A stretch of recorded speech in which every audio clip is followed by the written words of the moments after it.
분노는 마치 불처럼 순식간에 타오르며 때로는 스스로를, 때로는 우리의 소중한 관계를 태워버리곤 합니다. 이 강한 감정은 우리의 판단력을 흐리게 하고 마음에 깊은 상처를 남기기도 합니다. 하지만 오늘 우리는 함께 분노를 내려놓는 여정을 시작하려 합니다. 성경 말씀을 통해 어떻게 이 무거운 짐을 주님께 맡기고 참된 평안을 찾을 수 있는지 살펴보겠습니다. 분노는 우리 인간의 가장 원초적인 감정 중 하나입니다. 성경은 화를 내는 것 자체를 죄라고 말하지 않습니다. 에베소서 4장 26절에는 분을 내어도 죄를 짓지 말며 해가 지도록 분을 품지 말고라고 기록되어 있습니다. 이것은 분노라는 감정 자체보다는 그것을 어떻게 다루느냐가 중요함을 알려줍니다. 분노는 때로 우리가 부당한 상황에 처했을 때 또는 정의롭지 못한 일을 목격했을 때 자연스럽게 일어나는 감정입니다. 예수님도 성전에서 장사하는 사람들을 보고 분노하셨습니다. 하지만 그분의 분노는 의로운 분노였으며 하나님의 집을 향한 거룩한 열정에서 비롯된 것이었습니다. 우리의 분노는 어디에서 비롯됩니까? 때로는 우리의 기대가 충족되지 않을 때, 때로는 우리가 부당하게 대우받았다고 느낄 때, 때로는 우리의 자존심이 상처받았을 때 분노가 일어납니다. 그리고 이런 분노는 우리의 마음 속에서 자라나 결국에는 우리를 지배하게 될 수도 있습니다. 분노의 감정을 이해하는 첫 단계는 그것이 종종 다른 감정들 두려움, 좌절, 상처, 거절감을 덮고 있는 2차적 감정이라는 것을 인식하는 것입니다. 우리가 화를 낼 때 잠시 멈추고 그 밑에 있는 진짜 감정이 무엇인지 스스로에게 물어볼 필요가 있습니다. 야고보서 1장 19절 20절은 이렇게 말합니다. 내 사랑하는 형제들아 너희가 알지니 사람마다 듣기는 속히 하고 말하기는 더디하며 성내기도 더디하라 사람의 성내는 것이 하나님의 일을 이루지 못함이라.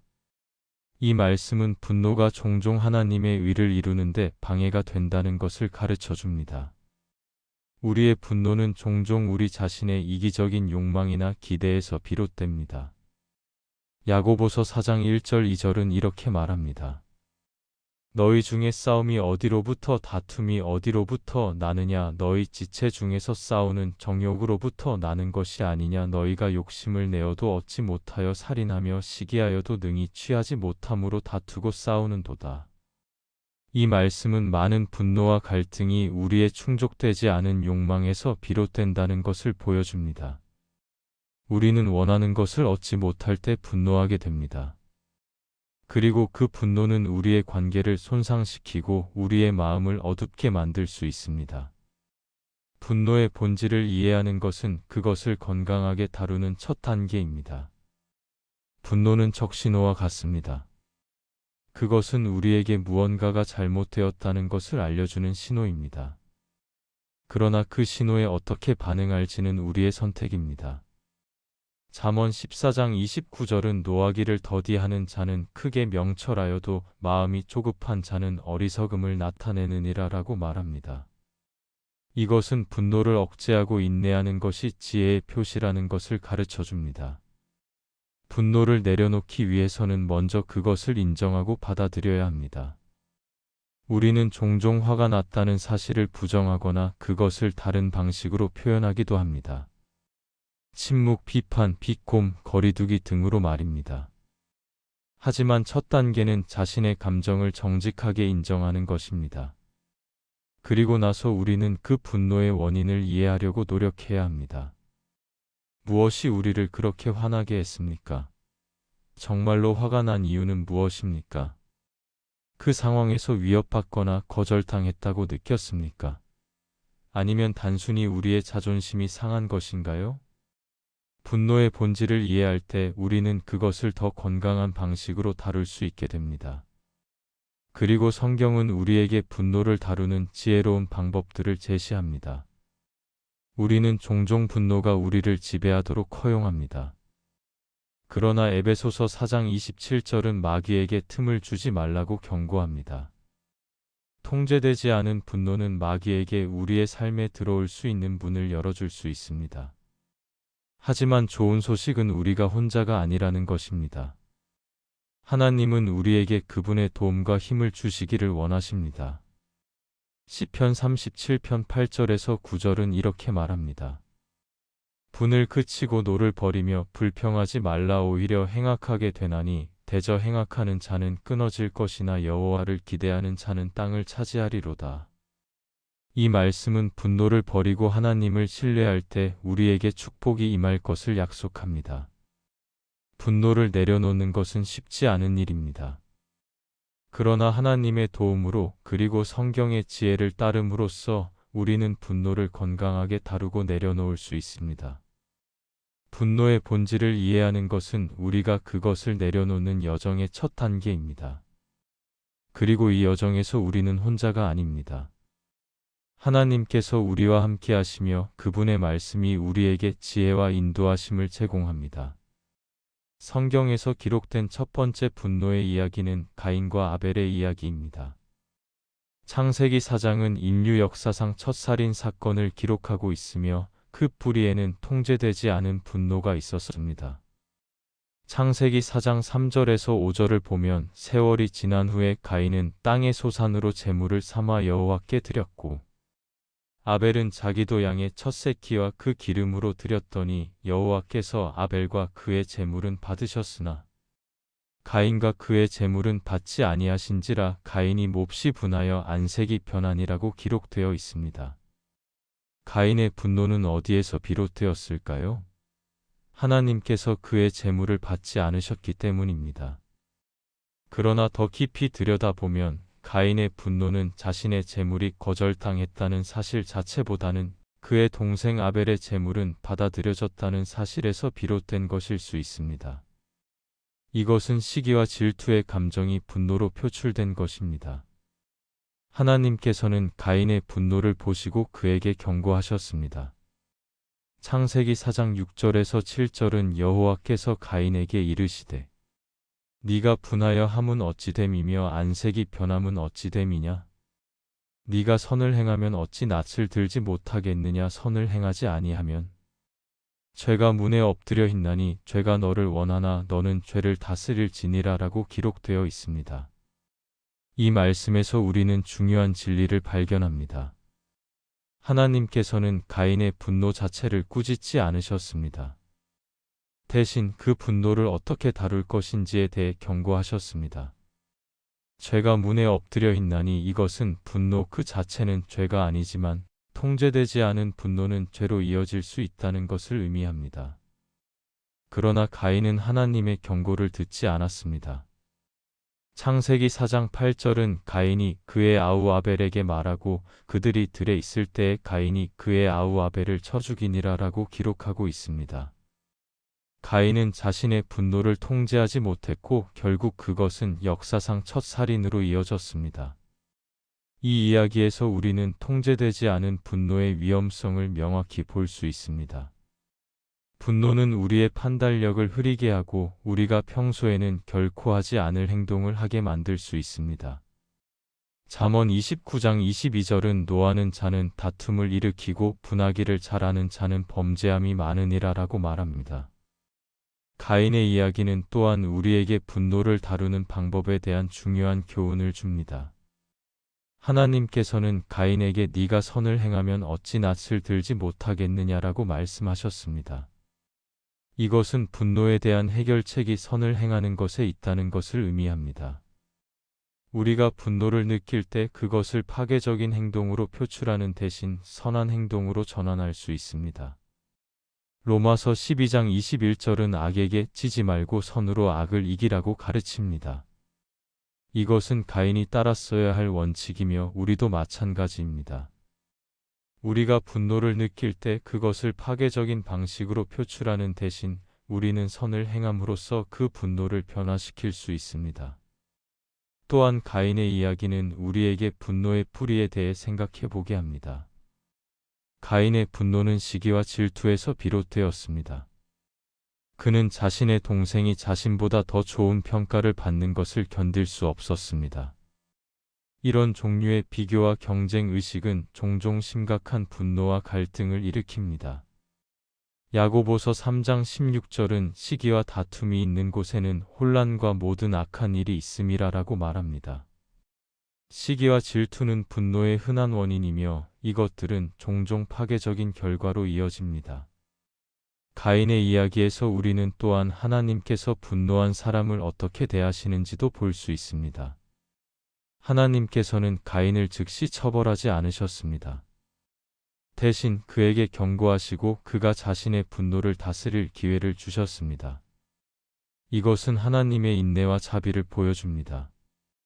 하지만 가인이 자신의 분노를 통제하지 못하고 살인을 저질렀을 때 하나님께서는 그에게 책임을 물으셨습니다. 이것은 우리에게 우리의 분노와 그로 인한 행동에 대해 책임이 있다는 것을 상기시킵니다. 창세기 4장 9절에서 12절을 보면 하나님께서 가인에게 네 아우 아벨이 어디 있느냐라고 물으셨고 가인은 내가 알지 못하나이다 내가 내 아우를 지키는 자니이까라고 대답했습니다. 가인은 자신의 죄를 인정하는 대신 책임을 회피하려 했습니다. 그러나 하나님께서는 네가 무엇을 하였느냐 내 아우의 핏소리가 땅에서부터 내게 호소하느니라라고 말씀하셨습니다. 가인의 이야기는 우리에게 분노를 통제하지 못하면 어떤 끔찍한 결과가 초래될 수 있는지를 보여줍니다. 그러나 더 중요한 것은 이 이야기가 우리에게 분노를 건강하게 다루는 방법에 대한 교훈을 준다는 것입니다. 우리가 분노를 느낄 때 우리는 가인처럼 그것에 휩쓸리는 대신 잠시 멈추고 하나님의 말씀을 기억할 필요가 있습니다. 네가 선을 행하면 어찌 낯을 들지 못하겠느냐. 우리의 분노를 파괴적인 행동으로 표출하는 대신 우리는 그것을 건설적인 행동으로 전환할 수 있습니다. 이것은 쉬운 일이 아닙니다. 분노는 강력한 감정이며 그것을 통제하는 것은 종종 우리의 힘만으로는 불가능합니다. 그러나 하나님께서는 우리에게 도움을 주시기를 원하십니다. 성령님께서는 우리가 분노를 다스리고 사랑과 인내의 열매를 맺도록 도와주실 수 있습니다. 갈라디아서 5장 22절 23절은 오직 성령의 열매는 사랑과 희락과 화평과 오래 참음과 자비와 양선과 충성과 온유와 절제니 이 같은 것을 금지할 법이 없느니라라고 말합니다. 성령님께서는 우리가 분노를 다스리고 사랑과 화평과 오래 참음의 열매를 맺도록 도와주실 수 있습니다. 모세는 이스라엘 백성을 애굽의 종살이에서 구원하고 약속의 땅으로 인도하는 위대한 지도자였지만 그도 때로는 분노의 감정에 휩싸였습니다. 민수기 20장에는 모세가 분노로 인해 하나님의 명령을 어기고 결국 약속의 땅에 들어가지 못하게 된 사건이 기록되어 있습니다. 민수기 20장 2절에서 5절을 보면 이스라엘 백성들이 가데스에서 물이 없어 모세와 아론을 원망하며 불평했습니다. 회중이 모세와 아론에게 모여 다투어 이르되 우리 형제들이 여호와 앞에서 죽을 때에 우리도 죽었더라면 좋을 뻔하였도다. 너희가 어찌하여 여호와의 회중을 이 광야로 인도하여 우리와 우리 짐승이 다 여기서 죽게 하느냐? 너희가 어찌하여 우리를 애굽에서 나오게 하여 이 악한 곳으로 인도하였느냐? 이곳에는 파종할 곳이 없고 무화과도 없고 포도도 없고 석류도 없고 마실 물도 없도다. 이스라엘 백성들의 끊임없는 불평과 원망은 모세에게 큰 좌절과 실망을 안겨주었을 것입니다. 모세는 백성들을 위해 자신의 모든 것을 바쳤지만 그들은 계속해서 불평하고 그를 비난했습니다. 이런 상황에서 하나님께서는 모세에게 명령하셨습니다. 민수기 20장 7절에서 8절은 여호와께서 모세에게 말씀하여 이르시되 지팡이를 가지고 내 형 아론과 함께 회중을 모으고 그들의 목전에서 너희는 반석에게 명령하여 물을 내라 하라. 네가 그 반석에서 그들에게 물을 내게 하여 회중과 그들의 짐승에게 마시게 할지니라라고 기록하고 있습니다. 하나님의 명령은 분명했습니다. 모세는 반석에게 말하여 물을 내라고 명령해야 했습니다. 그러나 모세는 분노에 휩싸여 하나님의 명령을 어겼습니다. 민수기 20장 9절에서 11절을 보면 모세가 그의 명령대로 여호와 앞에서 지팡이를 가지고 그와 아론이 회중을 그 반석 앞에 모으고 그들에게 이르되 반역한 너희여 들으라. 우리가 너희를 위하여 이 반석에서 물을 내랴 하고 모세가 그의 손을 들어 그의 지팡이로 반석을 2번 쳤더니 물이 많이 솟아나오므로 회중과 그들의 짐승이 마시니라라고 기록되어 있습니다. 모세는 하나님께서 명령하신 대로 반석에게 말하는 대신 분노에 차서 반역한 너희여 들으라. 우리가 너희를 위하여 이 반석에서 물을 내랴라고 말하며 반석을 2번 쳤습니다. 그는 하나님의 명령을 따르지 않았고 그의 분노가 그의 행동을 지배하게 했습니다. 이 행동의 결과는 심각했습니다.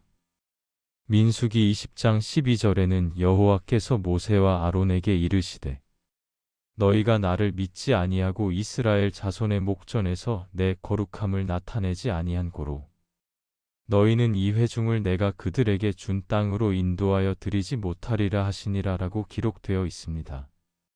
모세의 분노로 인한 불순종은 그가 약속의 땅에 들어가지 못하게 되는 결과를 낳았습니다.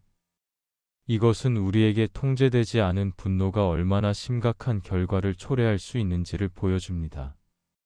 모세의 분노는 어디에서 비롯되었을까요? 그것은 이스라엘 백성들의 끊임없는 불평과 원망에 대한 좌절과 실망에서 비롯되었을 것입니다. 모세는 40년 동안 광야에서 이스라엘 백성들을 이끌면서 그들의 불평과 원망을 참아왔습니다. 그러나 이번에는 그의 인내가 한계에 도달했고 그의 분노가 그의 행동을 지배하게 되었습니다. 모세의 이야기는 우리에게 중요한 교훈을 줍니다. 좌절과 실망은 종종 분노로 이어질 수 있습니다. 우리가 우리의 기대에 미치지 못하는 상황이나 사람들을 만날 때 우리는 좌절하고 실망하게 됩니다. 그리고 그 좌절과 실망은 종종 분노로 표출됩니다. 통제되지 않은 분노는 우리를 불순종과 죄로 이끌 수 있습니다. 모세는 하나님의 명령을 명확히 알고 있었지만 그의 분노는 그가 그 명령을 따르지 못하게 했습니다. 이것은 분노가 우리의 판단력을 흐리게 하고 우리를 죄로 이끌 수 있음을 보여줍니다. 분노로 인한 행동에는 항상 결과가 따릅니다.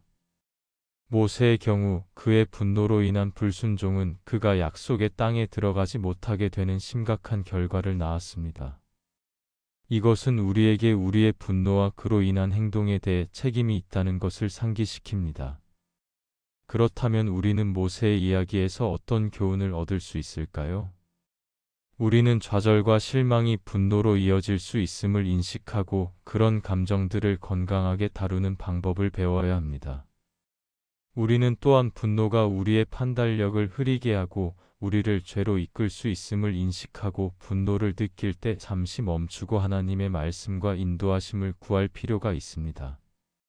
잠언 14장 17절은 노하기를 속히 하는 자는 어리석은 일을 행하고 악한 계교를 꾀하는 자는 미움을 받느니라라고 말합니다. 이것은 우리가 분노에 빠르게 반응할 때 종종 어리석은 행동을 하게 된다는 것을 가르쳐 줍니다.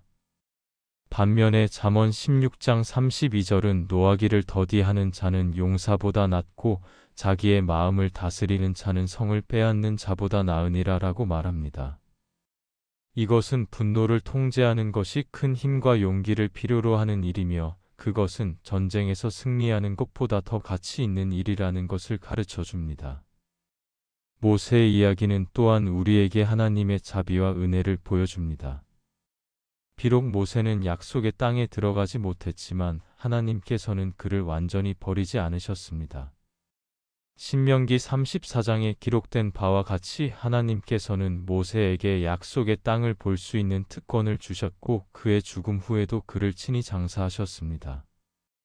우리가 분노로 인해 실수를 할 때에도 하나님께서는 우리를 완전히 버리지 않으십니다. 하나님의 자비는 우리의 실패보다 크며 그분의 은혜는 우리의 약함보다 강합니다. 모세의 분노 이야기는 우리 모두에게 중요한 경고와 함께 희망의 메시지를 전합니다. 분노는 통제되지 않으면 심각한 결과를 초래할 수 있지만 하나님의 자비와 은혜는 우리의 실패와 약함보다 크다는 것입니다. 요나서는 선지자 요나가 니느웨 사람들에게 하나님의 심판을 선포하라는 부르심을 받았지만 처음에는 그 부르심을 거부하고 도망쳤다가 결국 하나님의 인도하심으로 니느웨로 가게 된 이야기를 담고 있습니다. 그런데 이 이야기의 후반부에서 우리는 요나의 독특한 분노를 보게 됩니다. 요나서 3장 10절부터 4장 3절까지를 보면 하나님이 그들이 행한 것 곧 그 악한 길에서 돌이켜 떠난 것을 보시고 하나님이 뜻을 돌이키사 그들에게 내리리라고 말씀하신 재앙을 내리지 아니하시니라. 요나가 매우 싫어하고 성내며 여호와께 기도하여 이르되 여호와여 내가 고국에 있을 때에 이러하겠다고 말씀하지 아니하였나이까. 그러므로 내가 빨리 다시스로 도망하였사오니 주께서는 은혜로우시며 자비로우시며 노하기를 더디하시며 이내가 크시사 뜻을 돌이켜 재앙을 내리지 아니하시는 하나님이신 줄을 내가 알았음이니이다. 여호와여 원하건대 이제 내 생명을 거두어 가소서. 사는 것보다 죽는 것이 내게 나음이니이다 하니라. 이 구절에서 우리는 요나의 분노를 볼 수 있습니다. 그는 하나님께서 니느웨 사람들을 용서하시고 그들에게 내리리라 하신 재앙을 거두셨기 때문에 화가 났습니다. 요나는 니느웨가 멸망당하기를 원했지만 하나님께서는 그들을 용서하셨습니다. 요나의 분노는 어디에서 비롯되었을까요? 그것은 하나님의 자비와 은혜에 대한 오해에서 비롯되었습니다. 요나는 니느웨 사람들이 심판받아 마땅하다고 생각했습니다. 그들은 이스라엘의 적이었고 많은 악을 행했습니다.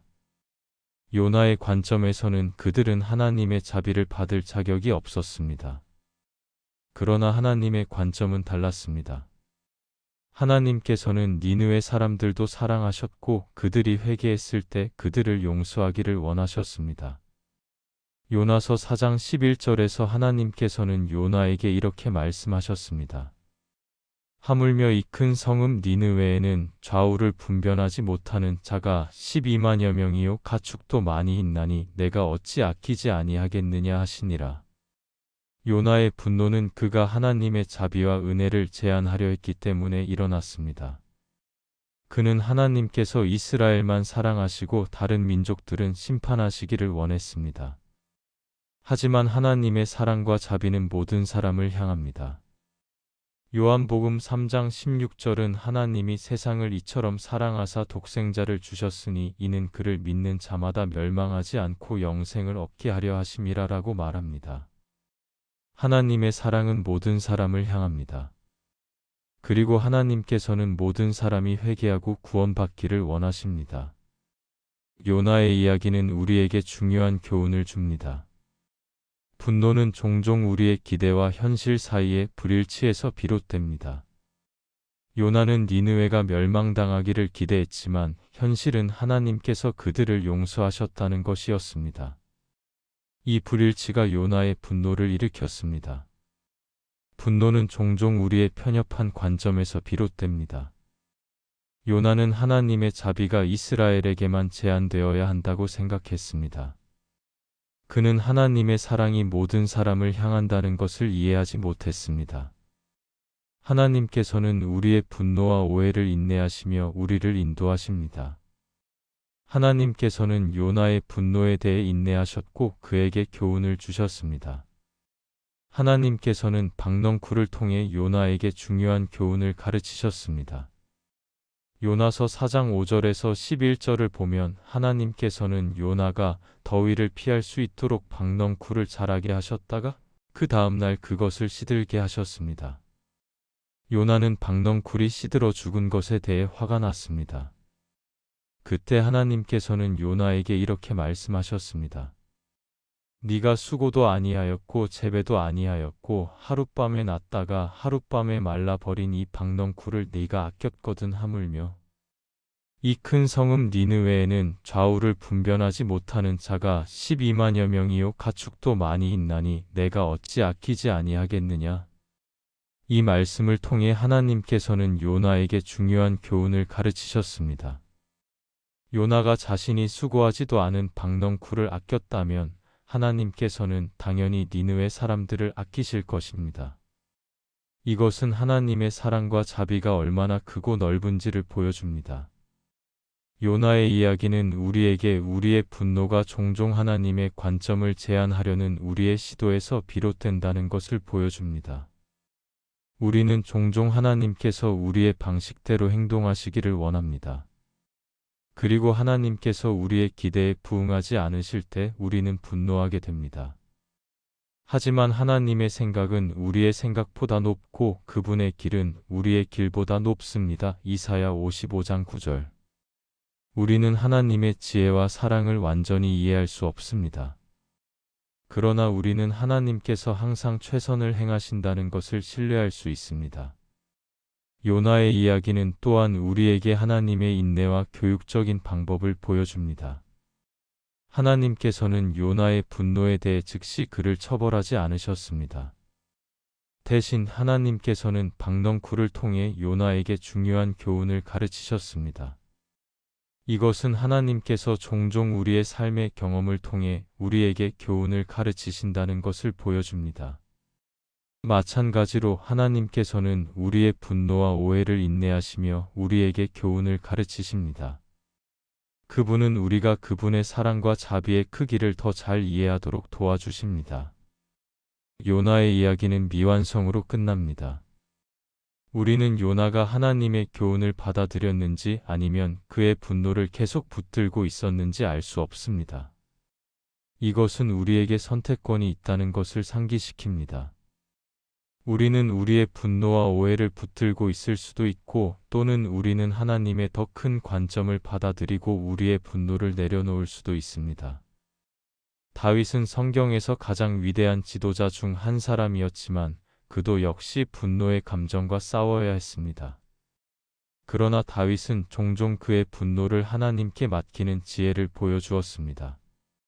사무엘상 25장에는 다윗이 나발이라는 부자와의 갈등 상황에서 어떻게 분노를 다루었는지에 대한 이야기가 기록되어 있습니다.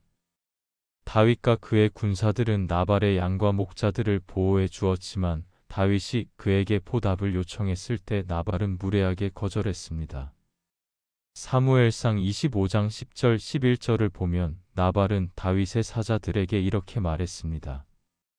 다윗은 누구며 이새의 아들은 누구냐 요즘에 각기 주인에게서 억지로 떠나는 종이 많도다. 내가 어찌 내 떡과 물과 내 양털 깎는 자를 위하여 잡은 고기를 가져다가 어디서 왔는지도 알지 못하는 자들에게 주겠느냐 한지라. 이런 무례한 거절에 다윗은 분노했습니다. 사무엘상 25장 13절에는 다윗이 자기 사람들에게 이르되 너희는 각기 칼을 차라 하니 각기 칼을 차매 다윗도 자기 칼을 차고 400명가량은 데리고 올라가고 200명은 소유물 곁에 있게 하니라라고 기록되어 있습니다. 다윗은 분노에 차서 나발과 그의 집안 사람들을 해하려 했습니다. 그러나 이때 나발의 아내 아비가일이 지혜롭게 중재에 나섰습니다. 아비가일은 다윗에게 풍성한 선물을 가지고 와서 그의 분노를 진정시키려 했습니다. 더 중요한 것은 그녀가 다윗에게 한 말입니다. 사무엘상 25장 28절에서 31절에서 그녀는 다윗에게 이렇게 말했습니다. 주의 여종의 허물을 용서하여 주옵소서. 여호와께서 반드시 내 주를 위하여 든든한 집을 세우시리니 이는 내 주께서 여호와의 싸움을 싸우심이요 내 주의 일생에 내 주에게서 악한 일을 찾을 수 없음이니이다.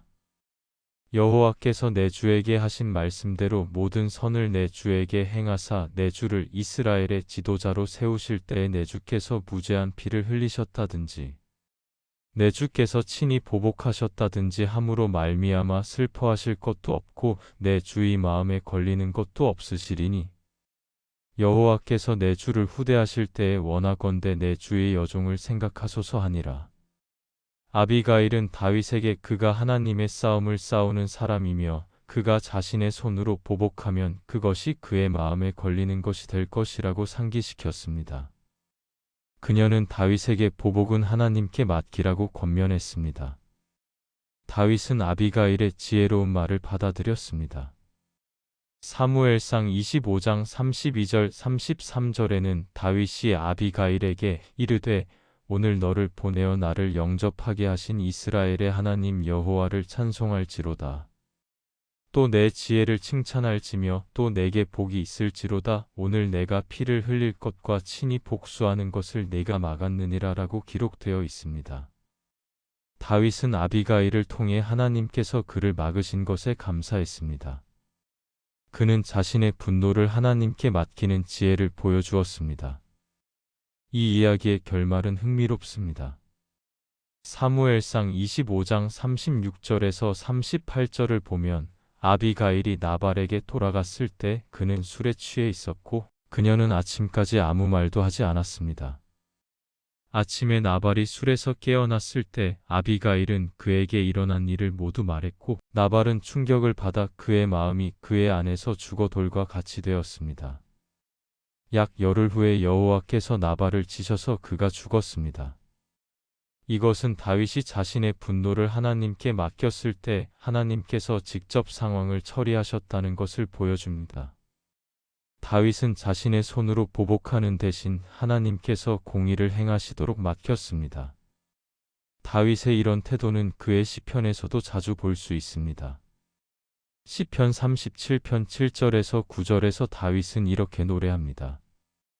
여호와 앞에 잠잠하고 참고 기다리라. 자기 길이 형통하며 악한 꾀를 이루는 자 때문에 불평하지 말지어다. 분을 그치고 노를 버리며 불평하지 말라. 오히려 행악하게 되리라. 진실로 악을 행하는 자들은 끊어질 것이나 여호와를 기대하는 자들은 땅을 차지하리로다. 이 시편에서 다윗은 우리에게 분노를 그치고 노를 버리라고 권면합니다. 그는 우리에게 여호와 앞에 잠잠하고 참고 기다리라고 말합니다. 다윗은 우리의 분노를 하나님께 맡기는 것의 중요성을 강조합니다. 로마서 12장 19절에도 비슷한 가르침이 있습니다. 내 사랑하는 자들아 너희가 친히 원수를 갚지 말고 하나님의 진노하심에 맡기라. 기록되었으되 원수 갚는 것이 내게 있으니 내가 갚으리라고 주께서 말씀하시니라. 이 말씀은 우리에게 원수 갚는 것은 하나님께 있으니 우리는 우리의 분노와 복수심을 하나님께 맡기라고 가르칩니다. 다윗의 이야기와 그의 시편은 우리에게 분노를 하나님께 맡기는 지혜를 가르쳐 줍니다. 우리가 분노할 때 우리는 그 분노를 하나님께 표현하고 그분께 상황을 맡길 수 있습니다. 이것은 우리가 분노를 억누르거나 부정하라는 것이 아닙니다. 오히려 그것을 인정하고 하나님께 올바르게 표현하라는 것입니다. 시편은 종종 다윗이 그의 분노와 좌절을 하나님께 솔직하게 표현하는 예를 보여줍니다. 그러나 그는 항상 그의 분노를 하나님께 맡기고 결국 하나님의 선하심과 공의를 신뢰하는 자세로 끝맺습니다. 시편 13편은 다윗의 좌절과 분노로 시작하지만 하나님의 사랑과 구원에 대한 신뢰로 끝맺습니다. 여호와여 어느 때까지니까 나를 영원히 잊으시나이까. 주의 얼굴을 나에게서 어느 때까지 숨기시겠나이까. 내가 주의 인자하심을 의지하였사오니 내 마음은 주의 구원을 기뻐하리이다. 내가 여호와를 찬송하리니 이는 주께서 내게 은덕을 베푸심이로다. 다윗의 예는 우리에게 분노를 하나님께 솔직하게 표현하고 그것을 하나님께 맡기는 것의 중요성을 가르쳐 줍니다. 우리가 우리의 분노를 하나님께 맡길 때 우리는 그것의 무게에서 벗어나고 하나님께서 상황을 처리하시도록 허용합니다. 성경에서 형제 간의 갈등과 분노의 대표적인 예는 에서와 야곱의 이야기입니다. 이 두 형제는 태어날 때부터 갈등 관계에 있었고 야곱이 속임수로 에서의 장자권과 축복을 빼앗은 일로 인해 에서는 격렬한 분노를 품게 되었습니다. 창세기 27장에는 야곱이 아버지 이삭을 속여 형 에서 대신 축복을 받는 이야기가 기록되어 있습니다. 이삭이 야곱을 축복한 후 에서가 사냥에서 돌아와 자신이 속았다는 것을 알게 되었을 때 그의 반응은 격렬했습니다. 창세기 27장 34절에서 36절에는 에서가 그의 아버지의 말을 듣고 방성대곡하며 아버지에게 이르되 내 아버지여 내게도 축복하소서. 이삭이 이르되 내 아우가 와서 속여 내 복을 빼앗았도다. 에서가 이르되 그의 이름을 야곱이라 함이 합당하지 아니하니이까. 그가 나를 속임이 이것이 두 번째니이다. 전에는 나의 장자의 명분을 빼앗고 이제는 내 복을 빼앗았나이다라고 기록되어 있습니다. 에서의 분노는 이해할 만합니다. 그는 자신의 동생에게 두 번이나 속았고 그로 인해 장자권과 아버지의 축복을 잃었습니다. 그의 분노는 그를 살인의 생각으로까지 이끌었습니다.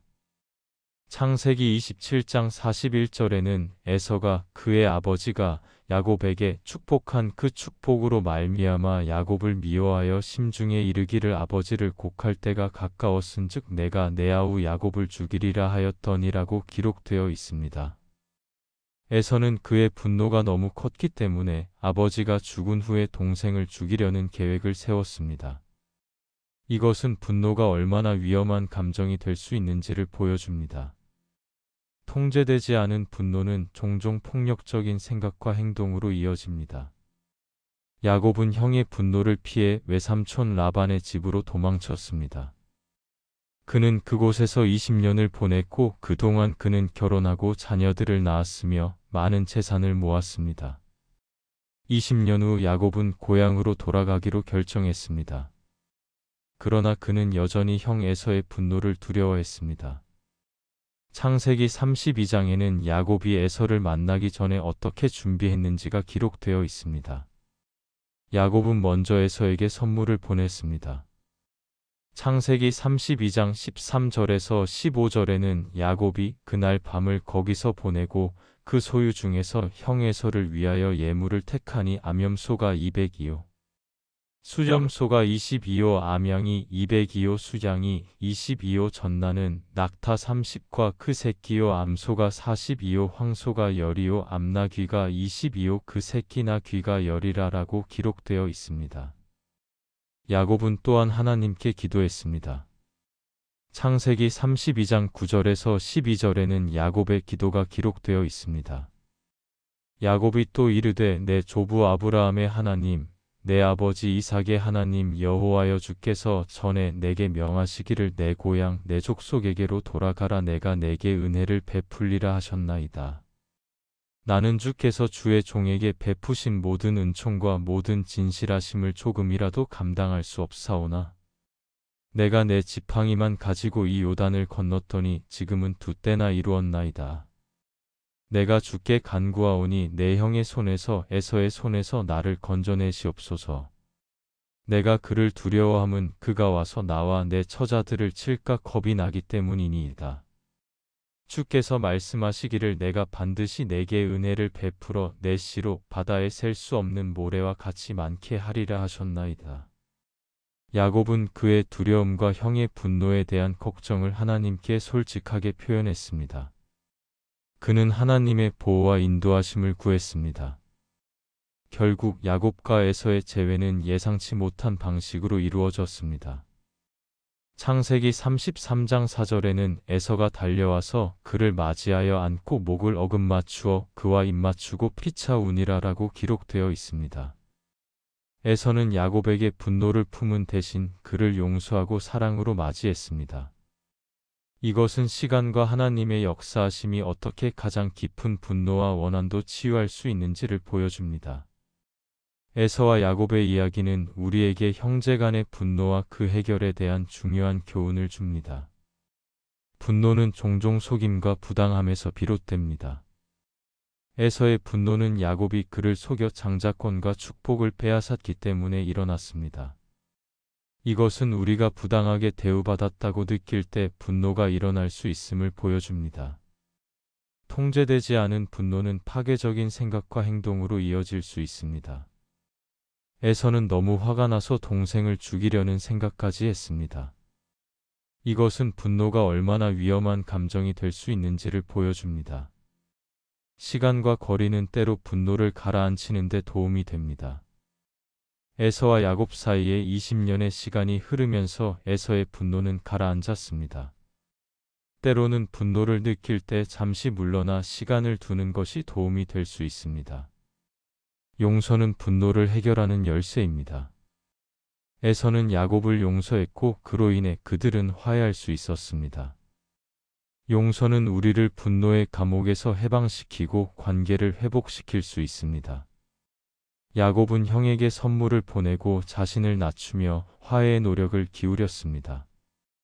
이것은 관계를 회복하는 데 도움이 되었습니다. 기도와 하나님의 도움을 구하는 것은 분노와 갈등 상황에서 필수적입니다. 야곱은 형을 만나기 전에 하나님께 기도했고 하나님의 보호와 인도하심을 구했습니다. 하나님께서는 그 상황을 놀라운 방식으로 다루셨습니다. 에베소서 4장 26절 27절은 분을 내어도 죄를 짓지 말며 해가 지도록 분을 품지 말고 마귀에게 틈을 주지 말라고 가르칩니다. 이 말씀은 분노 자체는 죄가 아니지만 우리가 그것을 오래 품거나 부적절하게 표현하면 죄로 이어질 수 있다는 것을 보여줍니다.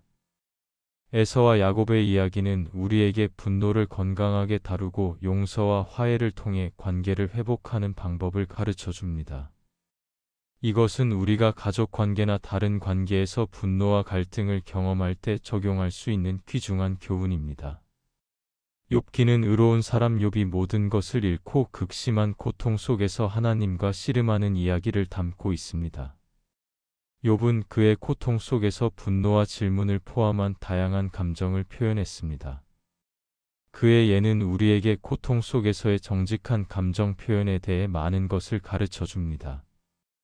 욥은 그의 모든 재산, 모든 자녀들, 그리고 그의 건강까지 잃었습니다. 그는 극심한 육체적, 정신적 고통 속에 있었습니다.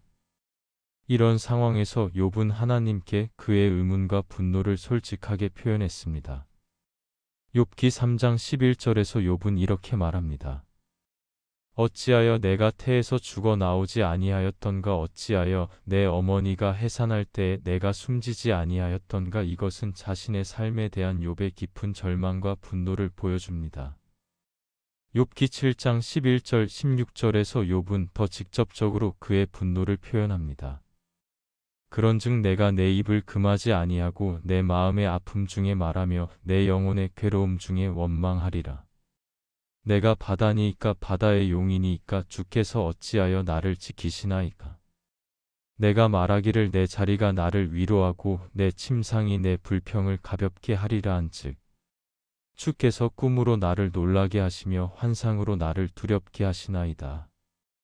이러므로 내 마음이 스스로 숨이 막히기를 원하며 뼈보다도 죽기를 원하나이다. 내가 생명을 싫어하노니 영원히 살 것이 아니니 나를 놓으소서 내 날이 헛됨이니이다. 여기서 욥은 그의 고통에 대한 깊은 분노와 좌절을 표현합니다. 그는 왜 하나님께서 그를 계속 살게 하시는지 질문하고 심지어 죽기를 원한다고 말합니다. 욥기 10장 1절에서 3절 욥은 계속해서 그의 분노와 의문을 표현합니다. 내 영혼이 살기에 곤비하니 내 원통함을 발설하고 내 마음의 괴로움을 나타내리라. 내가 하나님께 아뢰오리니 나를 정죄하지 마옵소서. 무슨 이유로 나와 더불어 변론하시는지 내게 알게 하옵소서. 주께서 주의 손으로 지으신 것을 학대하시며 멸시하시고 악인의 꾀에 빛을 비추시기를 선히 여기시나이까. 이 구절들에서 우리는 욥이 하나님께 매우 직접적이고 정직하게 그의 감정을 표현하는 것을 볼 수 있습니다. 그는 자신이 의롭게 살았음에도 불구하고 이런 고통을 겪는 것이 불공평하다고 느끼며 하나님께 그 이유를 묻습니다. 욥의 친구들은 그의 이런 태도를 비난했습니다. 그들은 욥이 분명히 죄를 지었기 때문에 이런 고통을 겪는 것이라고 주장했습니다. 그들은 욥에게 회개하라고 촉구했습니다. 그러나 흥미롭게도 책의 끝에서 하나님께서는 욥의 친구들을 책망하시고 욥이 하나님에 대해 올바르게 말했다고 선언하십니다. 욥기 42장 7절에는 여호와께서 욥에게 이 말씀을 하신 후에 여호와께서 대만 사람 엘리바스에게 이르시되 내가 너와 내 두 친구에게 노하나니 이는 너희가 나를 가리켜 말한 것이 내 종 욥의 말같이 올바르지 못함이니라 라고 기록되어 있습니다. 이것은 우리에게 중요한 진리를 가르쳐 줍니다. 하나님께서는 우리가 고통 속에서 정직하게 우리의 감정을 표현하는 것을 받아들이십니다. 그분은 욥이 그의 분노와 의문을 솔직하게 표현한 것을 비난하지 않으셨습니다. 오히려 그분은 욥의 친구들이 형식적이고 피상적인 대답으로 욥의 고통을 단순화시키려 한 것을 비난하셨습니다. 욥의 이야기는 우리에게 고통 속에서의 정직한 감정 표현의 중요성을 가르쳐 줍니다. 우리가 고통 속에 있을 때 우리는 하나님께 우리의 분노, 좌절, 의문, 두려움 등을 솔직하게 표현할 수 있습니다. 하나님께서는 그런 정직함을 받아들이시고 심지어 환영하십니다. 시편에서도 우리는 종종 시편 기자들이 그들의 고통과 분노를 솔직하게 표현하는 것을 볼 수 있습니다. 시편 13편 1절에서 2절 다윗은 이렇게 외칩니다. 여호와여 어느 때까지니까 나를 영원히 잊으시나이까 주의 얼굴을 나에게서 어느 때까지 숨기시겠나이까. 내가 나의 영혼에 경영하고 종일토록 마음에 근심하기를 어느 때까지 하오며 내 원수가 나를 높이어 자랑하기를 어느 때까지 하리이까. 이것은 우리에게 하나님께서는 우리가 그분께 정직하기를 원하신다는 것을 보여줍니다. 그분은 우리가 우리의 진짜 감정을 숨기고 종교적인 말을 하기보다는 우리의 분노와 좌절을 솔직하게 표현하기를 원하십니다. 하지만 욥의 이야기는 또한 우리에게 하나님께서 항상 우리의 질문에 직접적인 답을 주시는 것은 아니라는 것을 보여줍니다. 욥기의 끝에서 하나님께서는 욥에게 나타나셔서 그에게 말씀하셨지만 그분은 욥의 구체적인 질문들에 직접적인 답을 주시지 않았습니다. 대신 하나님께서는 욥에게 그분의 크심과 주권을 보여주셨습니다. 욥기 38장 1절에서 4절에는 그때에 여호와께서 폭풍 우 가운데에서 욥에게 말씀하여 이르시되 이 무지한 말로 이치를 어둡게 하는 자가 누구냐 너는 대장부처럼 허리를 묶고 내가 내게 묻는 것을 대답할지니라. 내가 땅에 기초를 놓을 때에 네가 어디 있었느냐 네가 깨달아 알았거든 말할지니라라고 기록되어 있습니다. 하나님께서는 욥에게 그분의 창조와 주권에 대해 질문하셨고 이를 통해 욥에게 그분의 지혜와 능력이 욥의 이해를 훨씬 뛰어넘는다는 것을 보여주셨습니다. 욥의 반응은 놀랍습니다. 욥기 42장 1절에서 6절 욥은 이렇게 대답합니다. 욥이 여호와께 대답하여 이르되 주께서는 못하실 일이 없사오며 무슨 계획이든지 못 이루실 것이 없는 줄 아오니 무지한 말로 이치를 가리는 자가 누구니까. 나는 깨닫지도 못한 일을 말하였고 스스로 알 수 없고 헤아리기도 어려운 일을 말하였나이다. 내가 말하겠사오니 주는 들으시고 내가 주께 묻겠사오니 주여 내게 알게 하옵소서. 내가 주께 대하여 귀로 듣기만 하였사오나 이제는 눈으로 주를 배우나이다. 그러므로 내가 스스로 거두어 드리고 티끌과 제 가운데에서 회개하나이다. 욥은 하나님의 능력과 지혜를 직접 경험한 후 그의 태도가 변화되었습니다. 그는 더 이상 하나님께 대항하지 않고 오히려 하나님의 주권과 지혜를 인정하고 받아들였습니다. 욥의 이야기는 우리에게 고통 속에서 정직한 감정 표현의 중요성과 함께 하나님의 주권과 지혜를 신뢰하는 것의 중요성도 가르쳐 줍니다. 우리는 하나님께 우리의 분노와 의문을 솔직하게 표현할 수 있지만 결국에는 우리의 이해를 뛰어넘는 하나님의 지혜와 계획을 신뢰해야 합니다.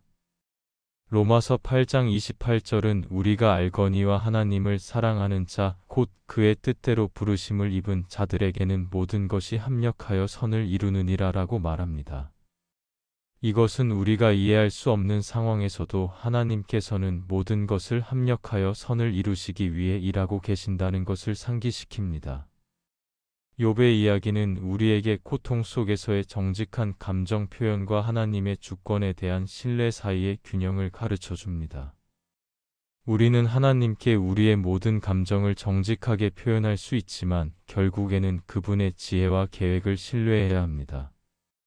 사도 바울은 초대 교회의 가장 영향력 있는 지도자 중 한 명이었으며 그의 삶과 사역에서 우리는 거룩한 분노와 하나님 나라를 위한 열정의 예를 볼 수 있습니다. 사도행전 17장 16절 17절에는 바울이 아테네에 있을 때의 감정과 반응이 기록되어 있습니다. 바울이 아테네에서 그들을 기다리다가 그 성에 우상이 가득한 것을 보고 마음에 격분하여 회당에서는 유대인들과 경건한 사람들과 또 장터에서는 날마다 만나는 사람들과 변론하니, 이 구절에서 우리는 바울이 아테네의 우상 숭배를 보고 마음에 격분하였다는 것을 알 수 있습니다.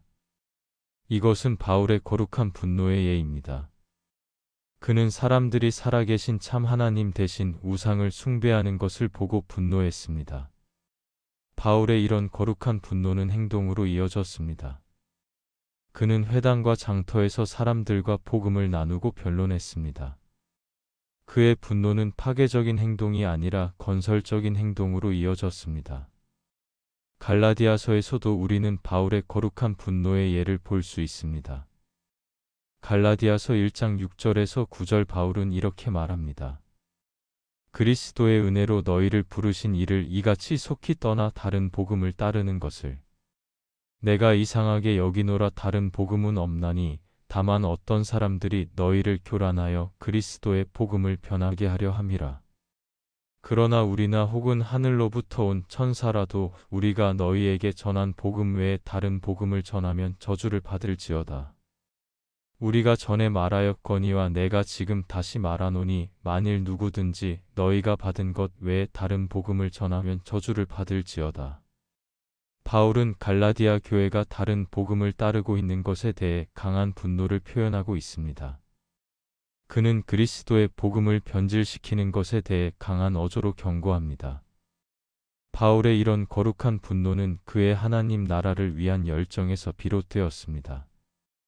그는 복음의 순수성과 성도들의 영적 건강을 위해 깊이 염려했습니다. 고린도후서 11장 2절 3절에서 바울은 고린도 교회에 대한 그의 열정을 이렇게 표현합니다. 내가 하나님의 열심으로 너희를 위하여 열심을 내노니 내가 너희를 정결한 처녀로 한 남편인 그리스도께 드리려고 중매함이로다. 뱀이 그 간계로 하와를 미혹한 것 같이 너희 마음이 그리스도를 향하는 진실함과 깨끗함에서 떠나 부패할까 두려워하노라. 바울은 고린도 교회가 그리스도를 향한 진실함과 깨끗함에서 떠나는 것을 두려워했습니다. 이것은 그의 하나님 나라와 교회를 위한 열정을 보여줍니다. 바울의 거룩한 분노와 하나님 나라를 위한 열정은 우리에게 중요한 교훈을 줍니다. 모든 분노가 죄인 것은 아닙니다. 거룩한 분노, 즉 하나님의 영광과 진리를 위한 분노는 적절하고 필요합니다. 에베소서 4장 26절은 분을 내어도 죄를 짓지 말며 해가 지도록 분을 품지 말고라고 말합니다. 이것은 분노 자체가 죄가 아니라 그것이 어떻게 표현되고 얼마나 오래 지속되는지가 중요하다는 것을 보여줍니다. 거룩한 분노는 건설적인 행동으로 이어져야 합니다. 바울은 아테네에서 우상 숭배를 보고 분노했을 때 그는 그 분노를 파괴적인 행동이 아니라 복음 전파와 같은 건설적인 행동으로 전환했습니다. 거룩한 분노는 항상 사랑과 함께 가야 합니다. 바울은 갈라디아 교회에 강한 어조로 편지를 썼지만 그것은 그가 그들을 사랑하지 않았기 때문이 아니라 오히려 그가 그들을 깊이 사랑하고 그들의 영적 건강을 염려했기 때문입니다. 갈라디아서 4장 19절 20절에서 바울은 이렇게 말합니다. 나의 자녀들아 너희 속에 그리스도의 형상이 이루어지기까지 다시 너희를 위하여 해산하는 수고를 하노니 내가 이제라도 너희와 함께 있어 내 음성을 변하려 함은 너희로 말미암아 의심이 있음이라. 바울은 갈라디아 교회를 자녀로 여기고 그들을 위해 해산하는 수고를 한다고 표현합니다. 이것은 그의 깊은 사랑과 염려를 보여줍니다. 바울의 예는 우리에게 하나님 나라를 위한 열정의 중요성을 가르쳐 줍니다. 바울은 자신의 편안함이나 안전보다 하나님의 영광과 복음의 확장을 더 중요시했습니다. 빌립보서 1장 20절 21절에서 바울은 이렇게 말합니다. 나의 간절한 기대와 소망을 따라 아무 일에든지 부끄러워하지 아니하고 지금도 전과 같이 온전히 담대하여 살든지 죽든지 내 몸에서 그리스도가 존귀하게 되게 하려 하나니 이는 내게 사는 것이 그리스도니 죽는 것도 유익함이라. 바울에게 있어서 삶의 목적은 그리스도를 존귀하게 하는 것이었습니다. 이것이 그의 하나님 나라를 위한 열정의 핵심이었습니다. 바울의 이런 거룩한 분노와 하나님 나라를 위한 열정은 오늘날 우리에게도 중요한 본보기가 됩니다. 우리도 불의와 거짓 교리, 그리고 하나님의 영광을 가리는 모든 것에 대해 거룩한 분노를 느낄 수 있어야 합니다. 그리고 그 분노는 파괴적인 행동이 아니라 복음의 확장과 하나님의 영광을 위한 건설적인 행동으로 이어져야 합니다. 성경에서 예수님의 분노가 가장 명확하게 드러난 사건은 성전 정화 사건입니다. 이 사건은 네 복음서 모두에 기록되어 있으며 예수님의 거룩한 의분이 어떻게 표현되었는지를 보여줍니다. 요한복음 2장 13절 17절에는 이렇게 기록되어 있습니다. 유대인의 유월절이 가까운지라 예수께서 예루살렘으로 올라가셨더니 성전 안에서 소와 양과 비둘기 파는 사람들과 돈 바꾸는 사람들이 앉아 있는 것을 보시고 노끈으로 채찍을 만드사 양이나 소를 다 성전에서 내쫓으시고 돈 바꾸는 사람들의 돈을 쏟으시며 상을 엎으시고 비둘기 파는 사람들에게 이르시되 이것을 여기서 가져가라. 내 아버지의 집으로 장사하는 집을 만들지 말라 하시니 제자들이 성경 말씀에 주의 전을 사모하는 열심히 나를 삼키리라 한 것을 기억하더라. 이 사건에서 우리는 예수님의 분노를 명확하게 볼 수 있습니다. 그는 노끈으로 채찍을 만들어 동물들을 내쫓고 돈 바꾸는 사람들의 상을 엎으셨습니다. 이것은 분명히 분노의 표현이었습니다. 그러나 예수님의 이 분노는 단순한 감정의 폭발이 아니었습니다. 그것은 거룩한 의분이었으며 하나님의 성전이 장사하는 집으로 변질된 것에 대한 정당한 반응이었습니다. 마가복음 11장 15절 17절에는 이 사건에 대한 추가적인 세부 사항이 기록되어 있습니다. 그들이 예루살렘에 들어가니라 예수께서 성전에 들어가사 성전 안에서 매매하는 자들을 내쫓으시며 돈 바꾸는 자들의 상과 비둘기 파는 자들의 의자를 둘러 엎으시며 아무나 물건을 가지고 성전 안으로 다니는 것을 허락하지 아니하시고 이에 가르쳐 이르시되 기록된 바 내 집은 만민이 기도하는 집이라 칭함을 받으리라고 하지 아니하였느냐. 너희는 강도의 소굴을 만들었도다 하시매 여기서 예수님은 성전이 만민이 기도하는 집이어야 하는데 사람들이 그것을 강도의 소굴로 만들었다고 비난하십니다. 이것은 예수님의 분노가 하나님의 집의 거룩함을 보존하고자 하는 열정에서 비롯되었음을 보여줍니다. 예수님의 성전 정화 사건은 우리에게 거룩한 의분에 대해 몇 가지 중요한 교훈을 줍니다. 거룩한 의분은 하나님의 영광과 거룩함을 위한 열정에서 비롯됩니다. 예수님은 성전이 상업적 이익을 위한 장소가 아니라 기도와 예배의 장소가 되어야 한다고 주장하셨습니다. 그분의 분노는 하나님의 집의 거룩함을 회복하고자 하는 열정에서 나온 것이었습니다. 거룩한 의분은 단순한 감정의 폭발이 아니라 의도적이고 통제된 행동으로 표현됩니다. 예수님은 감정에 압도되어 무분별하게 행동하지 않으셨습니다. 그는 노끈으로 채찍을 만드셨는데 이것은 그의 행동이 충동적이 아니라 의도적이었음을 보여줍니다. 또한 그는 동물들과 돈 바꾸는 사람들만 내쫓으셨고 아무도 해치지 않으셨습니다. 거룩한 의분은 항상 사랑과 함께 갑니다. 예수님의 행동은 성전을 파괴하기 위한 것이 아니라 회복하기 위한 것이었습니다. 그는 성전이 본래의 목적, 즉 만민이 기도하는 집으로 회복되기를 원하셨습니다. 이것은 그가 하나님과 사람들을 사랑하셨기 때문입니다. 거룩한 의분은 종종 불의와 억압에 대항합니다. 성전에서의 상업 활동은 종종 가난한 사람들을 착취하는 수단이 되었습니다. 돈 바꾸는 사람들은 높은 환율을 적용하고 동물을 파는 사람들은 비싼 가격을 요구했습니다. 예수님의 행동은 이런 불의와 억압에 대한 저항이었습니다. 예수님의 성전 정화 외에도 복음서에는 예수님이 분노를 표현한 다른 사례들도 기록되어 있습니다. 마가복음 3장 1절에서 5절 예수님이 안식일에 한 사람의 마른 손을 치유하기 전에 분노를 표현한 사건이 기록되어 있습니다. 예수께서 다시 회당에 들어가시니 한쪽 손 마른 사람이 거기 있는지라 사람들이 예수를 고발하려 하여 안식일에 그 사람을 고치시는가 주시하더라. 예수께서 손 마른 사람에게 이르시되 한가운데에 일어서라 하시고 그들에게 이르시되 안식일에 선을 행하는 것과 악을 행하는 것, 생명을 구하는 것과 죽이는 것, 어느 것이 옳으냐 하시니 그들이 잠잠하거늘 그들의 마음의 완악함을 탄식하사 노하심으로 그들을 둘러보시고 그 사람에게 이르시되 내 손을 내밀라 하시니 그가 내밀매 그 손이 회복되었더라. 이 구절에서 예수님은 바리새인들의 마음의 완악함을 탄식하사 노하심으로 그들을 둘러보셨습니다. 여기서 예수님의 분노는 종교 지도자들이 형식적인 규칙을 사람의 필요보다 더 중요시하는 것에 대한 반응이었습니다. 그들은 안식일에 사람을 치유하는 것이 율법을 어기는 것이라고 생각했지만 예수님은 안식일에도 선을 행하고 생명을 구하는 것이 중요하다고 가르치셨습니다.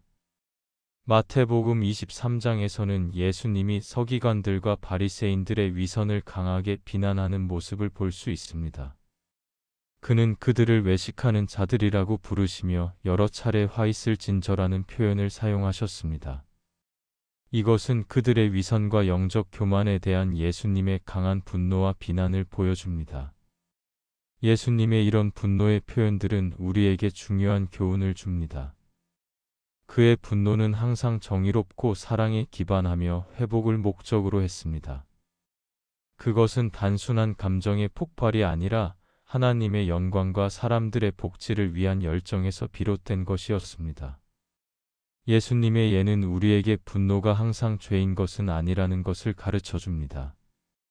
거룩한 의분, 즉 불의와 억압에 대한 분노, 하나님의 영광이 가려질 때 느끼는 분노는 적절하고 필요합니다. 그러나 우리는 또한 예수님의 분노가 항상 통제되고 사랑에 기반하며 회복을 목적으로 했다는 것을 기억해야 합니다. 우리의 분노도 마찬가지여야 합니다. 우리의 분노가 단순한 감정의 폭발이나 복수심에서 비롯된 것이라면 그것은 거룩한 의분이 아닙니다. 에베소서 4장 26절 27절은 분을 내어도 죄를 짓지 말며 해가 지도록 분을 품지 말고 마귀에게 틈을 주지 말라고 가르칩니다. 이것은 분노 자체는 죄가 아니지만 그것이 통제되지 않거나 오래 지속되면 죄로 이어질 수 있다는 것을 보여줍니다. 우리는 예수님의 예를 따라 불의와 억압에 대해 정당한 분노를 느낄 수 있어야 합니다.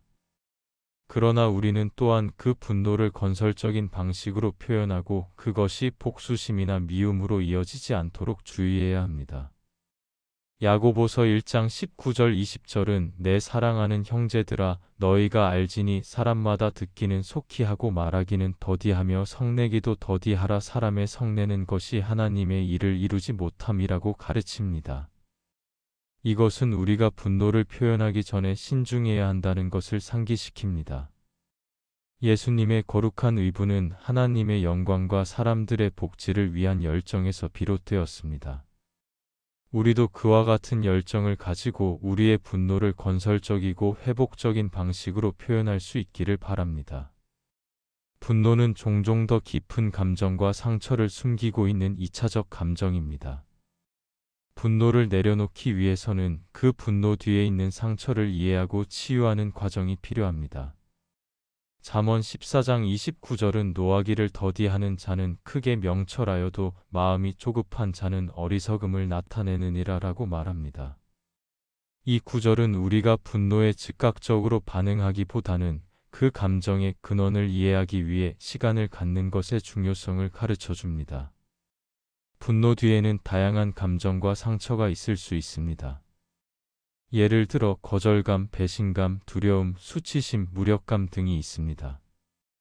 이런 감정들은 종종 분노라는 형태로 표현됩니다. 왜냐하면 분노는 이런 취약한 감정들보다 표현하기 더 쉽고 때로는 더 안전하게 느껴지기 때문입니다. 예를 들어 배우자나 친구가 약속을 어겼을 때 우리는 분노를 느낄 수 있습니다.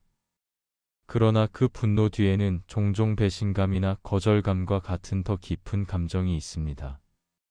우리는 내가 중요하지 않은가, 내가 사랑받지 못하는가와 같은 질문을 내면적으로 할 수 있습니다. 마찬가지로 직장에서 부당한 대우를 받았을 때 우리는 분노를 느낄 수 있습니다. 그러나 그 분노 뒤에는 종종 존중받지 못하거나 가치를 인정받지 못하는 것에 대한 상처가 있습니다. 성경의 여러 인물들도 이런 상처로 인한 분노를 경험했습니다. 요나는 니느웨 사람들이 용서받는 것에 분노했지만 그 분노 뒤에는 그의 민족적 정체성과 하나님과의 관계에 대한 깊은 질문이 있었습니다. 욥은 그의 고통에 대해 분노했지만 그 분노 뒤에는 하나님의 공의와 사랑에 대한 깊은 의문이 있었습니다. 분노 뒤의 상처를 이해하고 치유하기 위해서는 몇 가지 중요한 단계가 있습니다. 자신의 분노를 인정하고 받아들이는 것입니다. 많은 사람들은 분노가 부적절하거나 비기독교적인 감정이라고 생각하여 그것을 억압하거나 부정합니다. 그러나 모든 감정과 마찬가지로 분노도 하나님께서 주신 것이며 그것을 건강하게 다루기 위해서는 먼저 그것을 인정해야 합니다. 시편 139편 23절 24절은 하나님이여 나를 살피사 내 마음을 아시며 나를 시험하사 내 뜻을 아옵소서 내게 무슨 악한 행위가 있나 보시고 나를 영원한 길로 인도하소서라고 기도합니다. 이것은 우리가 하나님께 우리의 모든 감정 포함하여 분노를 솔직하게 내어놓고 그분의 이해와 인도하심을 구할 수 있음을 보여줍니다. 분노 뒤의 상처와 감정을 식별하는 것입니다. 이것은 자기 성찰과 기도의 시간을 필요로 합니다. 우리는 자신에게 왜 내가 이렇게 화가 났을까? 이 상황에서 내가 진정으로 느끼는 감정은 무엇일까? 이 분노 뒤에 어떤 필요나 가치가 위협받았을까 등의 질문을 할 수 있습니다. 잠언 20장 5절은 사람의 마음에 있는 모략은 깊은 물 같으니라 그럴지라도 명철한 사람은 그것을 길어내느니라 라고 말합니다. 이것은 우리의 내면을 이해하는 것이 쉽지 않지만 지혜와 통찰력으로 그것이 가능하다는 것을 보여줍니다. 그 상처를 하나님께 가져가는 것입니다. 하나님은 모든 눈물을 그 눈에서 닦아주실 요한계시록 21장 4절 치유의 하나님이십니다. 우리는 우리의 모든 상처와 아픔을 그분께 가져갈 수 있습니다. 시편 147편 3절은 상심한 자를 고치시며 그들의 상처를 싸매시는 도다라고 말합니다. 하나님께서는 우리의 상처를 치유하시기를 원하십니다. 우리는 기도와 말씀 묵상을 통해 그리고 때로는 신뢰할 수 있는 영적 멘토나 상담자의 도움을 통해 그 치유를 경험할 수 있습니다. 용서의 과정을 시작하는 것입니다. 분노 뒤에는 종종 다른 사람들이나 상황, 때로는 하나님이나 자신에 대한 원망이 있습니다. 치유를 위해서는 용서가 필요합니다.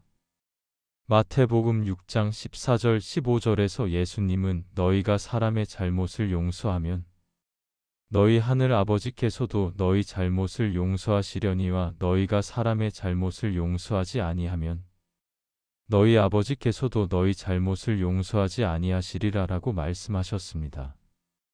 용서는 우리 자신을 위한 것이며 그것은 우리를 분노와 쓴뿌리의 짐에서 해방시켜 줍니다. 필요하다면 화해를 추구하는 것입니다. 가능하다면 우리는 우리에게 상처를 준 사람들과 화해하기 위해 노력해야 합니다. 이것은 항상 가능하거나 안전한 것은 아니지만 가능하다면 그것은 치유 과정의 중요한 부분이 될 수 있습니다. 로마서 12장 18절은 할 수 있거든 너희로서는 모든 사람과 더불어 화목하라고 권면합니다. 이것은 화해가 항상 가능한 것은 아니지만 우리가 우리 편에서는 그것을 위해 노력해야 함을 보여줍니다. 하나님의 사랑과 은혜 안에서 새로운 정체성을 발견하는 것입니다.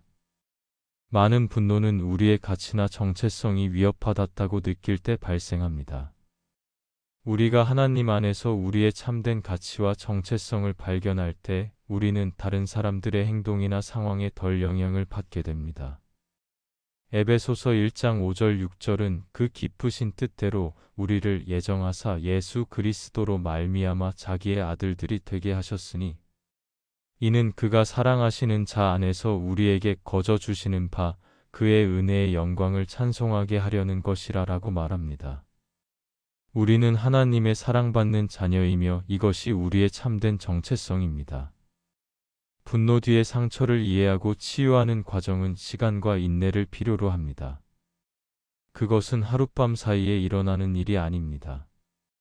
그러나 우리가 하나님의 도움과 은혜를 구하며 이 과정을 시작할 때 우리는 점차적으로 우리의 분노가 줄어들고 더 큰 평안과 자유를 경험하게 될 것입니다. 분노를 내려놓는 가장 강력한 방법 중 하나는 용서입니다. 용서는 우리를 분노의 무거운 짐에서 해방시키고 우리에게 내적 평안과 자유를 가져다 줍니다. 마가복음 11장 25절에서 예수님은 서서 기도할 때에 아무에게나 혐의가 있거든 용서하라. 그리하여야 하늘에 계신 너희 아버지께서도 너희 허물을 용서하시리라 라고 말씀하셨습니다. 이 구절은 용서가 우리의 영적 삶에 얼마나 중요한지를 보여줍니다. 용서는 종종 오해받는 개념입니다. 용서는 상대방의 행동을 승인하거나 그것이 괜찮다고 말하는 것이 아닙니다. 용서는 또한 그 사람과의 관계를 반드시 회복해야 한다는 것을 의미하지도 않습니다. 용서는 우리가 그 사람에 대한 복수의 권리를 포기하고 그 상황을 하나님의 손에 맡기기로 결정하는 것입니다. 로마서 12장 19절은 내 사랑하는 자들아 너희가 친히 원수를 갚지 말고 하나님의 진노하심에 맡기라 기록되었으되 원수 갚는 것이 내게 있으니 내가 갚으리라고 주께서 말씀하시니라라고 가르칩니다. 이것은 우리가 복수의 권리를 하나님께 맡겨야 한다는 것을 보여줍니다. 용서는 결정이자 과정입니다. 그것은 종종 한 번의 결정으로 완료되지 않고 계속해서 선택해야 하는 것입니다. 특히 깊은 상처의 경우 우리는 같은 사람을 여러 번 용서해야 할 수도 있습니다. 마태복음 18장 21절 22절에서 베드로는 예수님께 주여 형제가 내게 죄를 범하면 몇 번이나 용서하여 주리이까 7번까지 하오리이까 라고 물었습니다.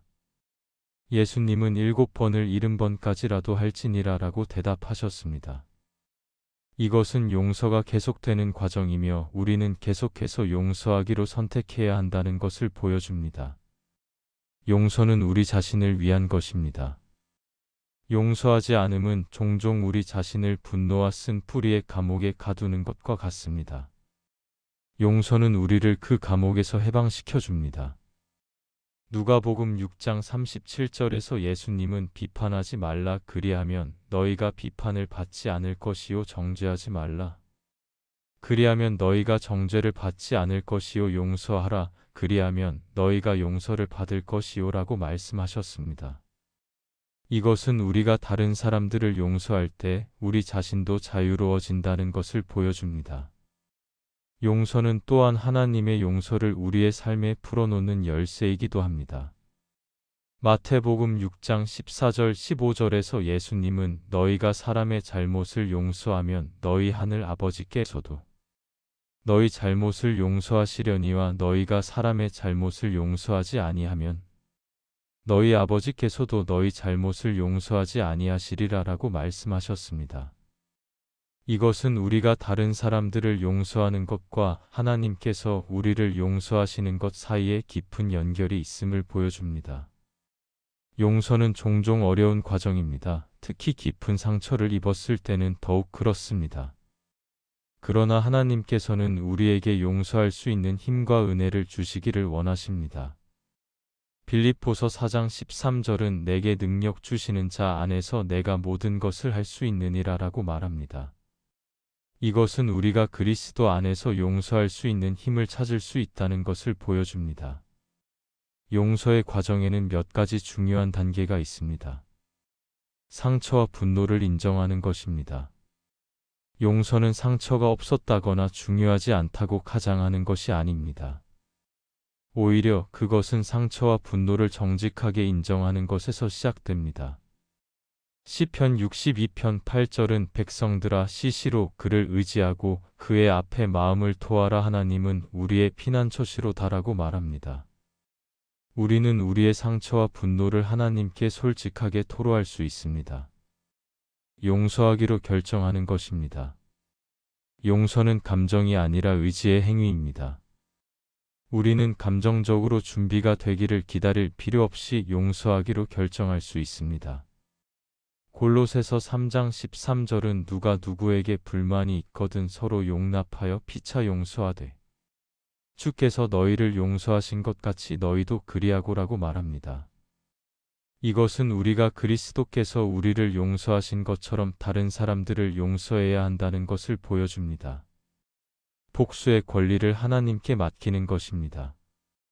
우리는 상대방에게 갚아주려는 모든 욕구를 포기하고 그 상황을 하나님의 공의에 맡깁니다.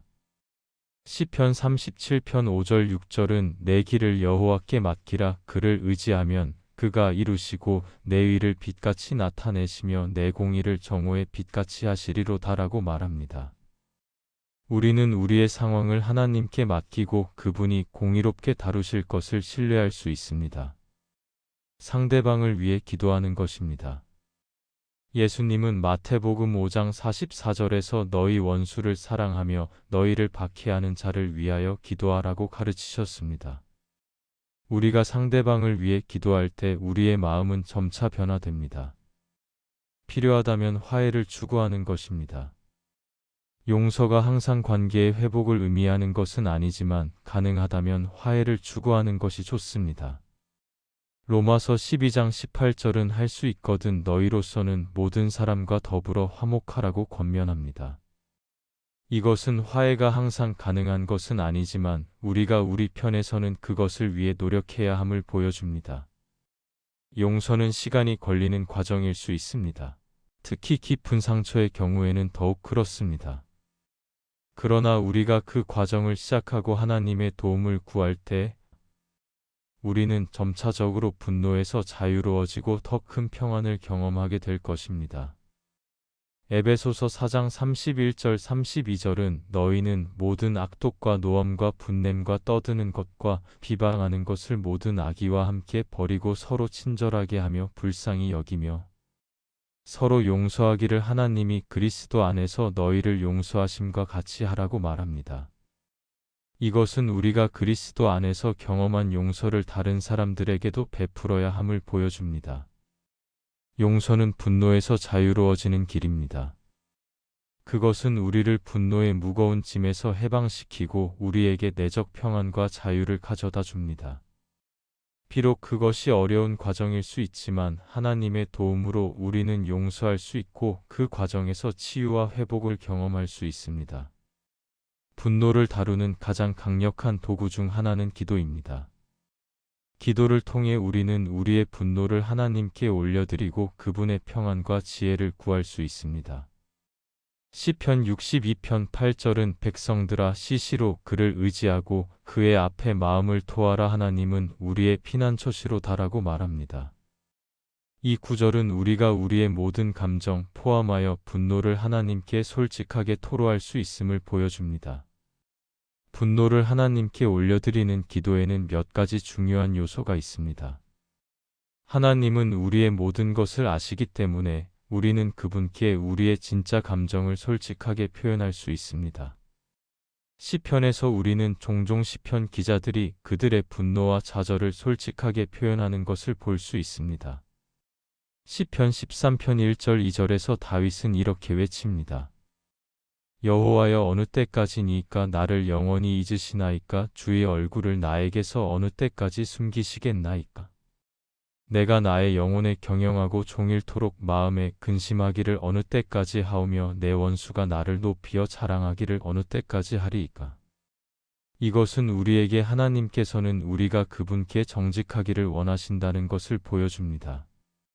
그분은 우리가 우리의 진짜 감정을 숨기고 종교적인 말을 하기보다는 우리의 분노와 좌절을 솔직하게 표현하기를 원하십니다. 우리가 우리의 분노를 하나님께 올려드릴 때 우리는 그분이 우리의 상황을 다루실 것을 신뢰합니다. 시편 37편 5절 6절은 내 길을 여호와께 맡기라. 그를 의지하면 그가 이루시고 내 의를 빛같이 나타내시며 내 공의를 정오의 빛같이 하시리로다라고 말합니다.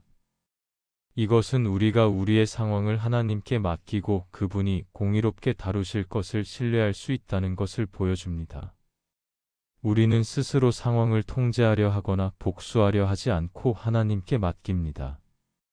우리가 기도할 때 우리는 하나님의 인도하심을 구하고 그분의 뜻에 순종하기로 결심합니다.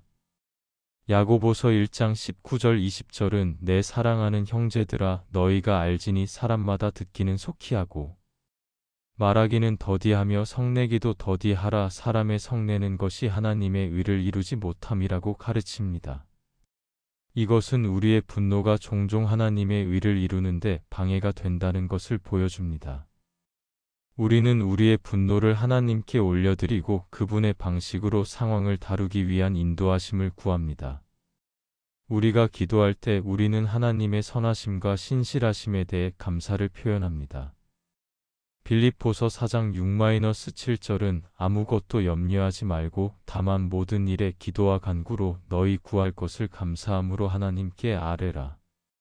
그리하면 모든 지각에 뛰어난 하나님의 평강이 그리스도 예수 안에서 너희 마음과 생각을 지키시리라 라고 말합니다. 이 구절은 우리가 감사함으로 기도할 때 하나님의 평강이 우리의 마음과 생각을 지키실 것이라고 약속합니다. 이것은 분노와 싸울 때 특히 중요합니다. 분노를 하나님께 올려드리는 기도의 예를 살펴보겠습니다. 하나님 아버지, 저는 지금 정말 화가 나 있습니다. 제가 부당하게 대우받았다고 느껴지고 상처를 받았습니다. 이 분노의 감정을 아버지께 솔직하게 표현합니다. 주님, 이 상황을 주님의 손에 맡깁니다. 제가 복수하려 하지 않고 주님께서 공의롭게 다루실 것을 신뢰합니다. 주님, 제 마음을 평안하게 하시고 이 상황을 어떻게 다루어야 할지 지혜를 주십시오. 제가 주님의 방식으로 반응할 수 있도록 도와주십시오. 주님의 변함없는 사랑과 은혜에 감사드립니다. 예수님의 이름으로 기도합니다. 아멘. 이런 기도를 통해 우리는 우리의 분노를 하나님께 솔직하게 표현하고 그분의 도움과 인도하심을 구합니다. 그리고 그 과정에서 우리는 종종 하나님의 평안과 지혜를 경험하게 됩니다. 마태복음 11장 28절에서 30절은 예수님은 수고하고 무거운 짐 진 자들아 다 내게로 오라. 내가 너희를 쉬게 하리라. 나는 마음이 온유하고 겸손하니 나의 멍에를 메고 내게 배우라. 그리하면 너희 마음이 쉼을 얻으리니 이는 내 멍에는 쉽고 내 짐은 가벼움이라 라고 말씀하셨습니다. 이 말씀은 우리가 우리의 무거운 짐 포함하여 분노를 예수님께 가져갈 때 그분이 우리에게 쉼과 평안을 주실 것이라고 약속합니다. 기도는 단순히 하나님께 우리의 필요를 말하는 것 이상입니다. 그것은 또한 하나님의 말씀을 듣고 그분의 인도하심을 구하는 것입니다. 우리가 분노로 싸울 때 우리는 하나님께 지혜와 인도하심을 구할 수 있습니다. 야고보서 1장 5절은 너희 중에 누구든지 지혜가 부족하거든 모든 사람에게 후히 주시고 꾸짖지 아니하시는 하나님께 구하라. 그리하면 주시리라 라고 말합니다. 우리가 분노를 어떻게 다루어야 할지 모를 때 우리는 하나님께 지혜를 구할 수 있습니다. 기도는 또한 우리의 관점을 변화시킵니다. 우리가 기도할 때 우리는 우리의 상황을 하나님의 관점에서 보기 시작합니다. 이것은 종종 우리의 분노를 진정시키고 우리에게 새로운 이해와 평안을 가져다 줍니다. 골로새서 3장 1절에서 2절은 그러므로 너희가 그리스도와 함께 다시 살리심을 받았으면 위의 것을 찾으라. 거기는 그리스도께서 하나님 우편에 앉아 계시느니라. 위의 것을 생각하고 땅의 것을 생각하지 말라라고 권면합니다. 이것은 우리가 우리의 생각을 하나님과 그분의 관점에 집중할 때 우리의 관점이 변화된다는 것을 보여줍니다. 기도는 우리에게 하나님의 힘과 은혜를 풀어줍니다. 우리 자신의 힘으로는 종종 분노를 극복하기 어렵습니다. 그러나 하나님의 힘과 은혜로 우리는 분노를 극복하고 평안을 찾을 수 있습니다. 에베소서 3장 16절에서 17절은 그의 영광의 풍성함을 따라 그의 성령으로 말미암아 너희 속사람을 능력으로 강건하게 하시오며 믿음으로 말미암아 그리스도께서 너희 마음에 계시게 하시옵고 너희가 사랑 가운데서 뿌리가 박히고 터가 굳어져서라고 기도합니다. 이것은 하나님께서 우리에게 내적 힘과 안정을 주시기를 원하신다는 것을 보여줍니다. 분노를 하나님께 올려드리는 기도는 우리를 분노의 무거운 짐에서 해방시키고 우리에게 하나님의 평안과 지혜를 가져다 줍니다. 이것은 분노를 내려놓는 과정에서 필수적인 도구입니다. 분노는 종종 성령의 열매로 대체될 때 가장 효과적으로 다루어집니다. 갈라디아서 5장 22절에서 23절은 오직 성령의 열매는 사랑, 희락, 화평, 참음, 자비, 양선, 충성, 온유, 절제니 이 같은 것을 금지할 법이 없느니라라고 말합니다. 이 구절에 언급된 성령의 9가지 열매는 분노를 대체하는 품성들입니다. 우리가 이런 품성들을 발전시킬 때 우리는 분노에 덜 지배당하게 됩니다. 사랑은 모든 열매 중에서 가장 중요한 것입니다. 고린도전서 13장 4절에서 5절은 사랑은 오래 참고 사랑은 온유하며 시기하지 아니하며 사랑은 자랑하지 아니하며 교만하지 아니하며 무례히 행하지 아니하며 자기의 유익을 구하지 아니하며 성내지 아니하며 악한 것을 생각하지 아니하며라고 말합니다. 이 구절은 사랑이 성내지 아니한다고 명시적으로 말합니다. 사랑은 분노를 대체합니다. 우리가 누군가를 진정으로 사랑할 때 우리는 그들에게 쉽게 화를 내지 않습니다. 대신 우리는 인내하고 이해하려고 노력하며 용서합니다. 로마서 12장 21절은 악에게 지지 말고 선으로 악을 이기라라고 가르칩니다. 이것은 분노와 복수심으로 반응하는 대신 사랑과 선으로 반응함으로써 악을 이길 수 있다는 것을 보여줍니다. 기쁨은 우리의 환경이나 다른 사람들의 행동에 의존하지 않는 내적 상태입니다. 그것은 하나님의 선하심과 사랑에 대한 깊은 확신에서 비롯됩니다. 느헤미야 8장 10절은 여호와로 인하여 기뻐하는 것이 너희의 힘이니라라고 말합니다. 이것은 하나님 안에서의 기쁨이 우리에게 힘을 준다는 것을 보여줍니다. 우리가 하나님 안에서 기쁨을 찾을 때 우리는 분노에 덜 지배당하게 됩니다. 화평은 단순히 갈등의 부재가 아니라 하나님과의 올바른 관계에서 오는 깊은 내적 평안입니다. 요한복음 14장 27절에서 예수님은 평안을 너희에게 끼치노니 곧 나의 평안을 너희에게 주노라 내가 너희에게 주는 것은 세상이 주는 것과 같지 아니하니라. 너희는 마음에 근심하지도 말고 두려워하지도 말라라고 말씀하셨습니다. 이것은 예수님께서 우리에게 주시는 평안이 세상의 것과는 다르다는 것을 보여줍니다. 그것은 우리의 환경이나 상황에 의존하지 않는 깊은 내적 평안입니다. 오래 참음입니다. 오래 참음은 쉽게 포기하거나 화내지 않고 인내하는 능력입니다. 잠언 14장 29절은 노하기를 더디하는 자는 크게 명철하여도 마음이 조급한 자는 어리석음을 나타내느니라라고 말합니다. 이것은 오래 참음이 지혜와 연결되어 있음을 보여줍니다. 우리가 인내하고 쉽게 화내지 않을 때 우리는 지혜롭게 행동할 수 있습니다. 자비는 다른 사람들의 필요와 감정에 민감하게 반응하는 것입니다. 그것은 동정심과 관대함을 포함합니다. 골로새서 3장 12절은 그러므로 너희는 하나님이 택하사 거룩하고 사랑받는 자처럼 긍휼과 자비와 겸손과 온유와 오래 참음을 옷 입고라고 권면합니다. 이것은 자비가 우리가 입어야 할 품성임을 보여줍니다. 양선은 다른 사람들에게 선을 행하려는 열망입니다. 그것은 관대함, 친절함, 그리고 다른 사람들의 복지에 대한 관심을 포함합니다. 갈라디아서 6장 10절은 그러므로 우리는 기회 있는 대로 모든 이에게 착한 일을 하되 더욱 믿음의 가정들에게 할지니라라고 권면합니다. 이것은 우리가 선을 행할 기회를 찾아야 한다는 것을 보여줍니다. 충성은 신실함과 신뢰성을 의미합니다.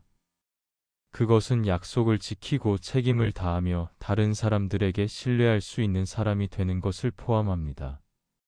잠언 20장 6절은 많은 사람이 각기 자기의 인자함을 자랑하나니 충성된 자를 누가 만날 수 있으랴라고 말합니다. 이것은 충성이 드문 품성임을 보여줍니다.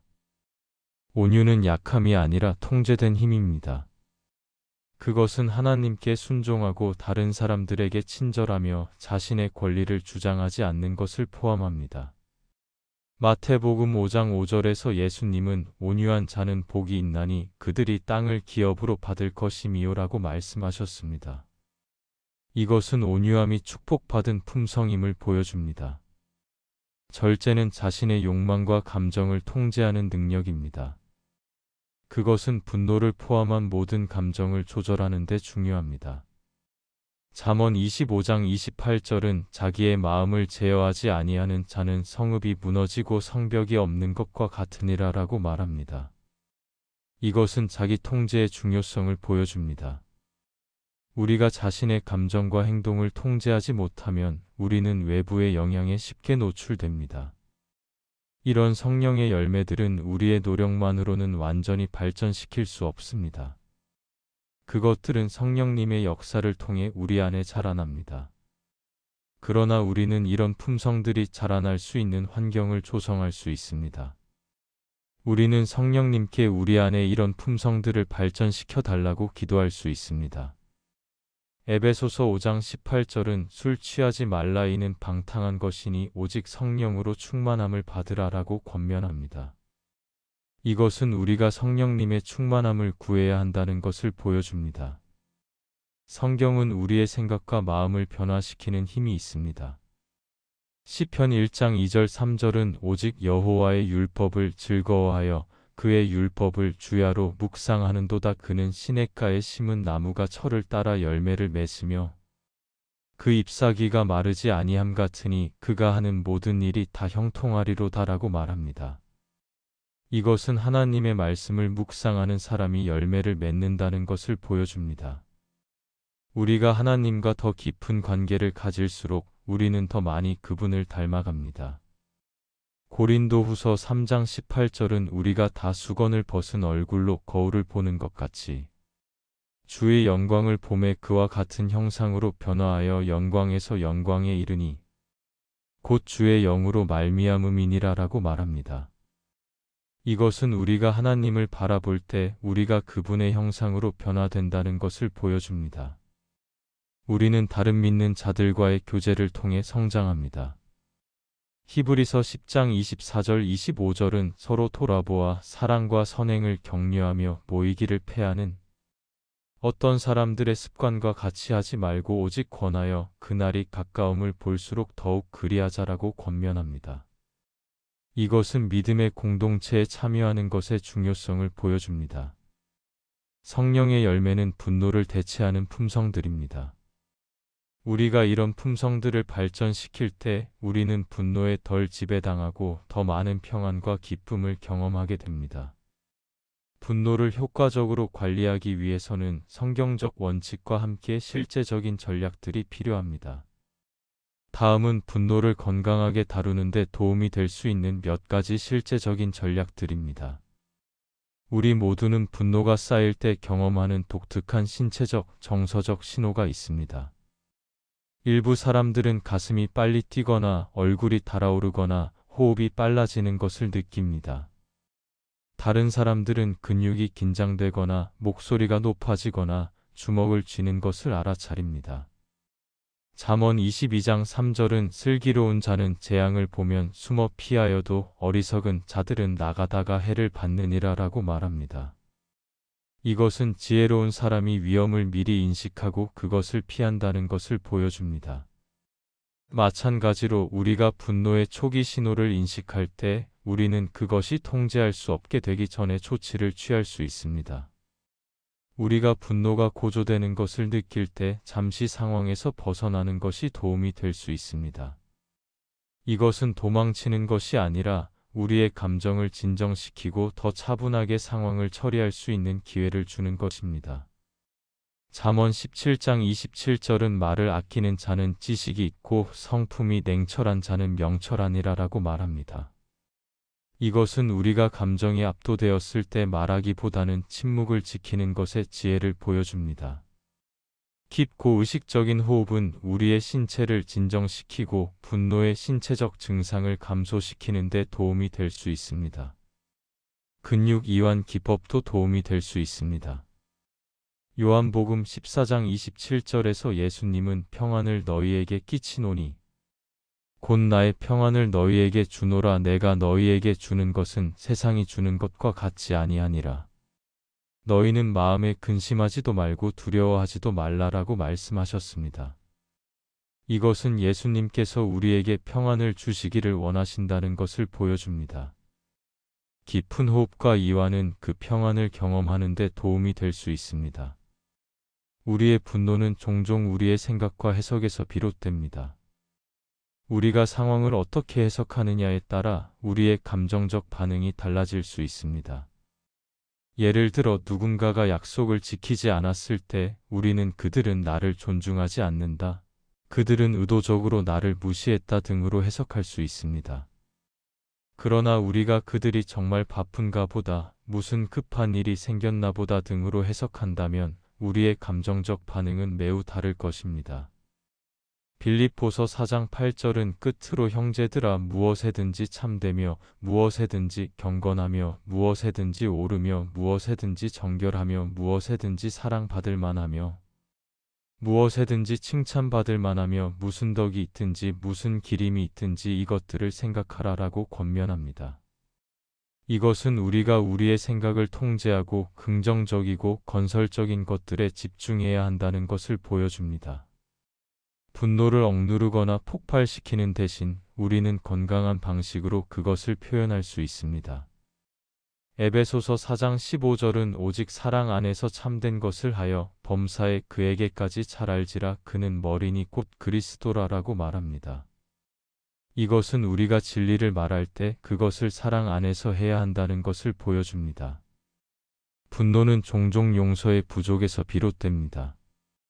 우리가 우리에게 상처를 준 사람들을 용서할 때 우리는 분노의 무거운 짐에서 해방될 수 있습니다. 마태복음 6장 14절 15절에서 예수님은 너희가 사람의 잘못을 용서하면 너희 하늘 아버지께서도 너희 잘못을 용서하시려니와 너희가 사람의 잘못을 용서하지 아니하면 너희 아버지께서도 너희 잘못을 용서하지 아니하시리라라고 말씀하셨습니다. 이것은 용서의 중요성을 보여줍니다. 신체적 활동은 스트레스와 분노를 감소시키는 데 도움이 될 수 있습니다. 또한 충분한 수면, 균형 잡힌 식단, 그리고 알코올과 카페인의 제한도 분노 관리에 도움이 될 수 있습니다. 고린도전서 6장 19절에서 20절은 너희 몸은 너희가 하나님께로부터 받은 바 너희 가운데 계신 성령의 전인 줄을 알지 못하느냐. 너희는 너희 자신의 것이 아니라 값으로 산 것이 되었으니 그런즉 너희 몸으로 하나님께 영광을 돌리라라고 말합니다. 이것은 우리의 신체적 건강을 돌보는 것이 영적으로도 중요하다는 것을 보여줍니다. 유머는 긴장을 완화하고 분노를 해소하는 데 도움이 될 수 있습니다. 우리가 상황을 다른 관점에서 볼 수 있다면 우리는 종종 그것에 덜 화를 내게 됩니다. 잠언 17장 22절은 마음의 즐거움은 양약이라도 심령의 근심은 뼈를 마르게 하느니라라고 말합니다. 이것은 기쁨과 유머가 우리의 건강에 긍정적인 영향을 미친다는 것을 보여줍니다. 만약 분노가 통제할 수 없거나 일상생활에 방해가 되거나 관계에 해를 끼치고 있다면 전문적인 도움을 구하는 것이 중요합니다. 이것은 약함의 표시가 아니라 오히려 건강을 위한 책임이 있는 선택입니다. 잠언 11장 14절은 지략이 없으면 백성이 망하여도 지략이 많으면 평안을 누리느니라라고 말합니다. 이것은 현명한 조언을 구하는 것의 중요성을 보여줍니다. 영적 훈련을 실천하는 것입니다. 기도, 말씀, 묵상, 예배, 그리고 믿음의 공동체와의 교제는 우리의 영적 건강을 강화하고 우리가 분노를 더 잘 관리할 수 있도록 도와줍니다. 로마서 12장 2절은 너희는 이 세대를 본받지 말고 오직 마음을 새롭게 함으로 변화를 받아 하나님의 선하시고 기뻐하시고 온전하신 뜻이 무엇인지 분별하도록 하라라고 권면합니다. 이것은 우리의 마음과 생각의 변화가 우리의 행동 변화로 이어진다는 것을 보여줍니다. 이런 실제적인 분노 관리 전략들은 성경의 원칙들과 함께 사용될 때 가장 효과적입니다. 우리가 하나님의 도움을 구하고 그분의 말씀에 순종하며 성령의 열매를 발전시키려고 노력할 때 우리는 분노를 더 효과적으로 관리할 수 있을 것입니다. 분노를 내려놓은 후에 최종 목표는 회복과 화해입니다. 이것은 하나님과의 관계, 자신과의 관계, 그리고 다른 사람들과의 관계에서의 회복을 포함합니다. 하나님과의 관계 회복은 모든 회복의 기초입니다. 우리의 분노가 종종 하나님에 대한 불신이나 오해에서 비롯될 수 있기 때문입니다. 우리는 하나님께서 정말로 선하시고 사랑이 많으시며 모든 것을 통제하고 계신다는 것을 의심할 수 있습니다. 로마서 8장 28절은 우리가 알거니와 하나님을 사랑하는 자, 곧 그의 뜻대로 부르심을 입은 자들에게는 모든 것이 합력하여 선을 이루느니라 라고 말합니다. 이 구절은 하나님께서 우리의 모든 상황, 심지어 고통스러운 상황까지도 선을 위해 사용하신다는 것을 상기시킵니다. 시편 103편 8절에서 13절은 여호와는 긍휼이 많으시고 은혜로우시며 노하기를 더디하시고 인자하심이 풍부하시도다. 그가 항상 책망하지 아니하시며 노를 영원히 품지 아니하시리로다. 그가 우리의 죄를 따라 우리를 처벌하지는 아니하시며 우리의 죄악을 따라 우리에게 그대로 갚지는 아니하셨으니 이는 하늘이 땅에서 높음같이 그를 경외하는 자에게 그의 인자하심이 크심이로다. 동이 서에서 먼 것 같이 우리의 죄과를 우리에게서 멀리 옮기셨으며 아버지가 자식을 긍휼히 여김같이 여호와께서는 자기를 경외하는 자를 긍휼히 여기시나니라고 말합니다. 이 구절들은 하나님의 자비와 용서의 크기를 보여줍니다. 우리가 하나님의 선하심과 사랑을 신뢰하게 될 때 우리는 그분과의 관계에서 회복을 경험합니다. 그리고 이것은 다른 모든 관계의 회복을 위한 기초가 됩니다. 자신과의 관계 회복도 중요합니다. 분노는 종종 자기 비난, 수치심, 그리고 자기 거부로 이어질 수 있습니다. 우리는 우리의 분노와 그로 인한 행동에 대해 자신을 용서하는 법을 배워야 합니다. 시편 103편 14절은 이는 그가 우리의 체질을 아시며 우리가 진토임을 기억하심이로다라고 말합니다. 이 구절은 하나님께서 우리의 약함을 이해하시고 우리가 완벽하지 않다는 것을 아신다는 것을 상기시킵니다. 로마서 8장 1절은 그러므로 이제 그리스도 예수 안에 있는 자에게는 결코 정죄함이 없나니라고 말합니다. 이것은 우리가 그리스도 안에 있다면 우리는 더 이상 정죄 아래 있지 않다는 것을 보여줍니다. 우리는 자유롭게 용서받고 자신을 용서할 수 있습니다. 다른 사람들과의 관계 회복도 중요합니다. 분노는 종종 관계를 손상시킵니다. 회복의 과정은 용서를 구하고 변화를 약속하며 신뢰를 재건하는 것을 포함합니다.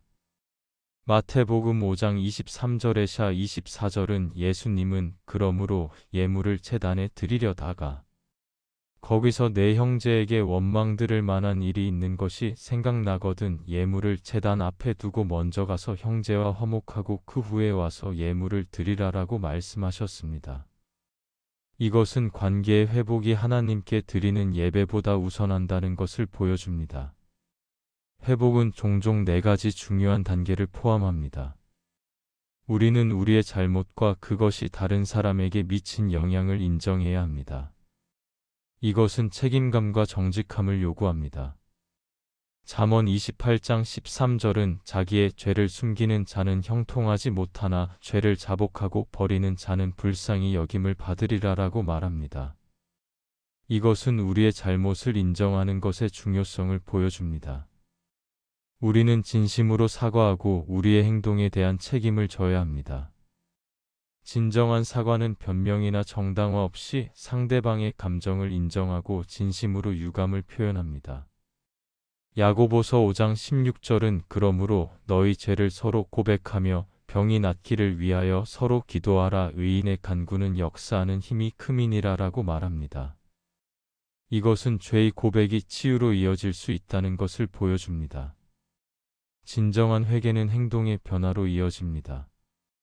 우리는 같은 실수를 반복하지 않기 위해 노력해야 합니다.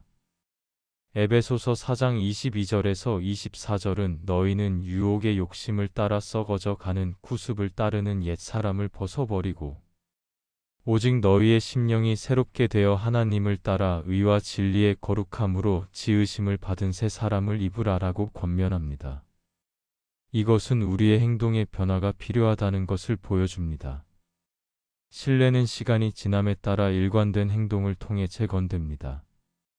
우리는 인내하고 계속해서 변화된 행동을 보여주어야 합니다. 갈라디아서 6장 9절은 우리가 선을 행하되 낙심하지 말지니 포기하지 아니하면 때가 이름에 거두리라라고 말합니다. 이것은 우리가 지속적으로 선을 행할 때 결국에는 그 결과를 볼 것이라는 것을 보여줍니다. 회복과 화해의 여정은 쉽지 않고 시간이 걸릴 수 있습니다. 그러나 그것은 가치 있는 여정입니다. 우리가 회복과 화해를 경험할 때 우리는 하나님의 은혜와 용서의 깊이를 더 깊이 이해하게 됩니다.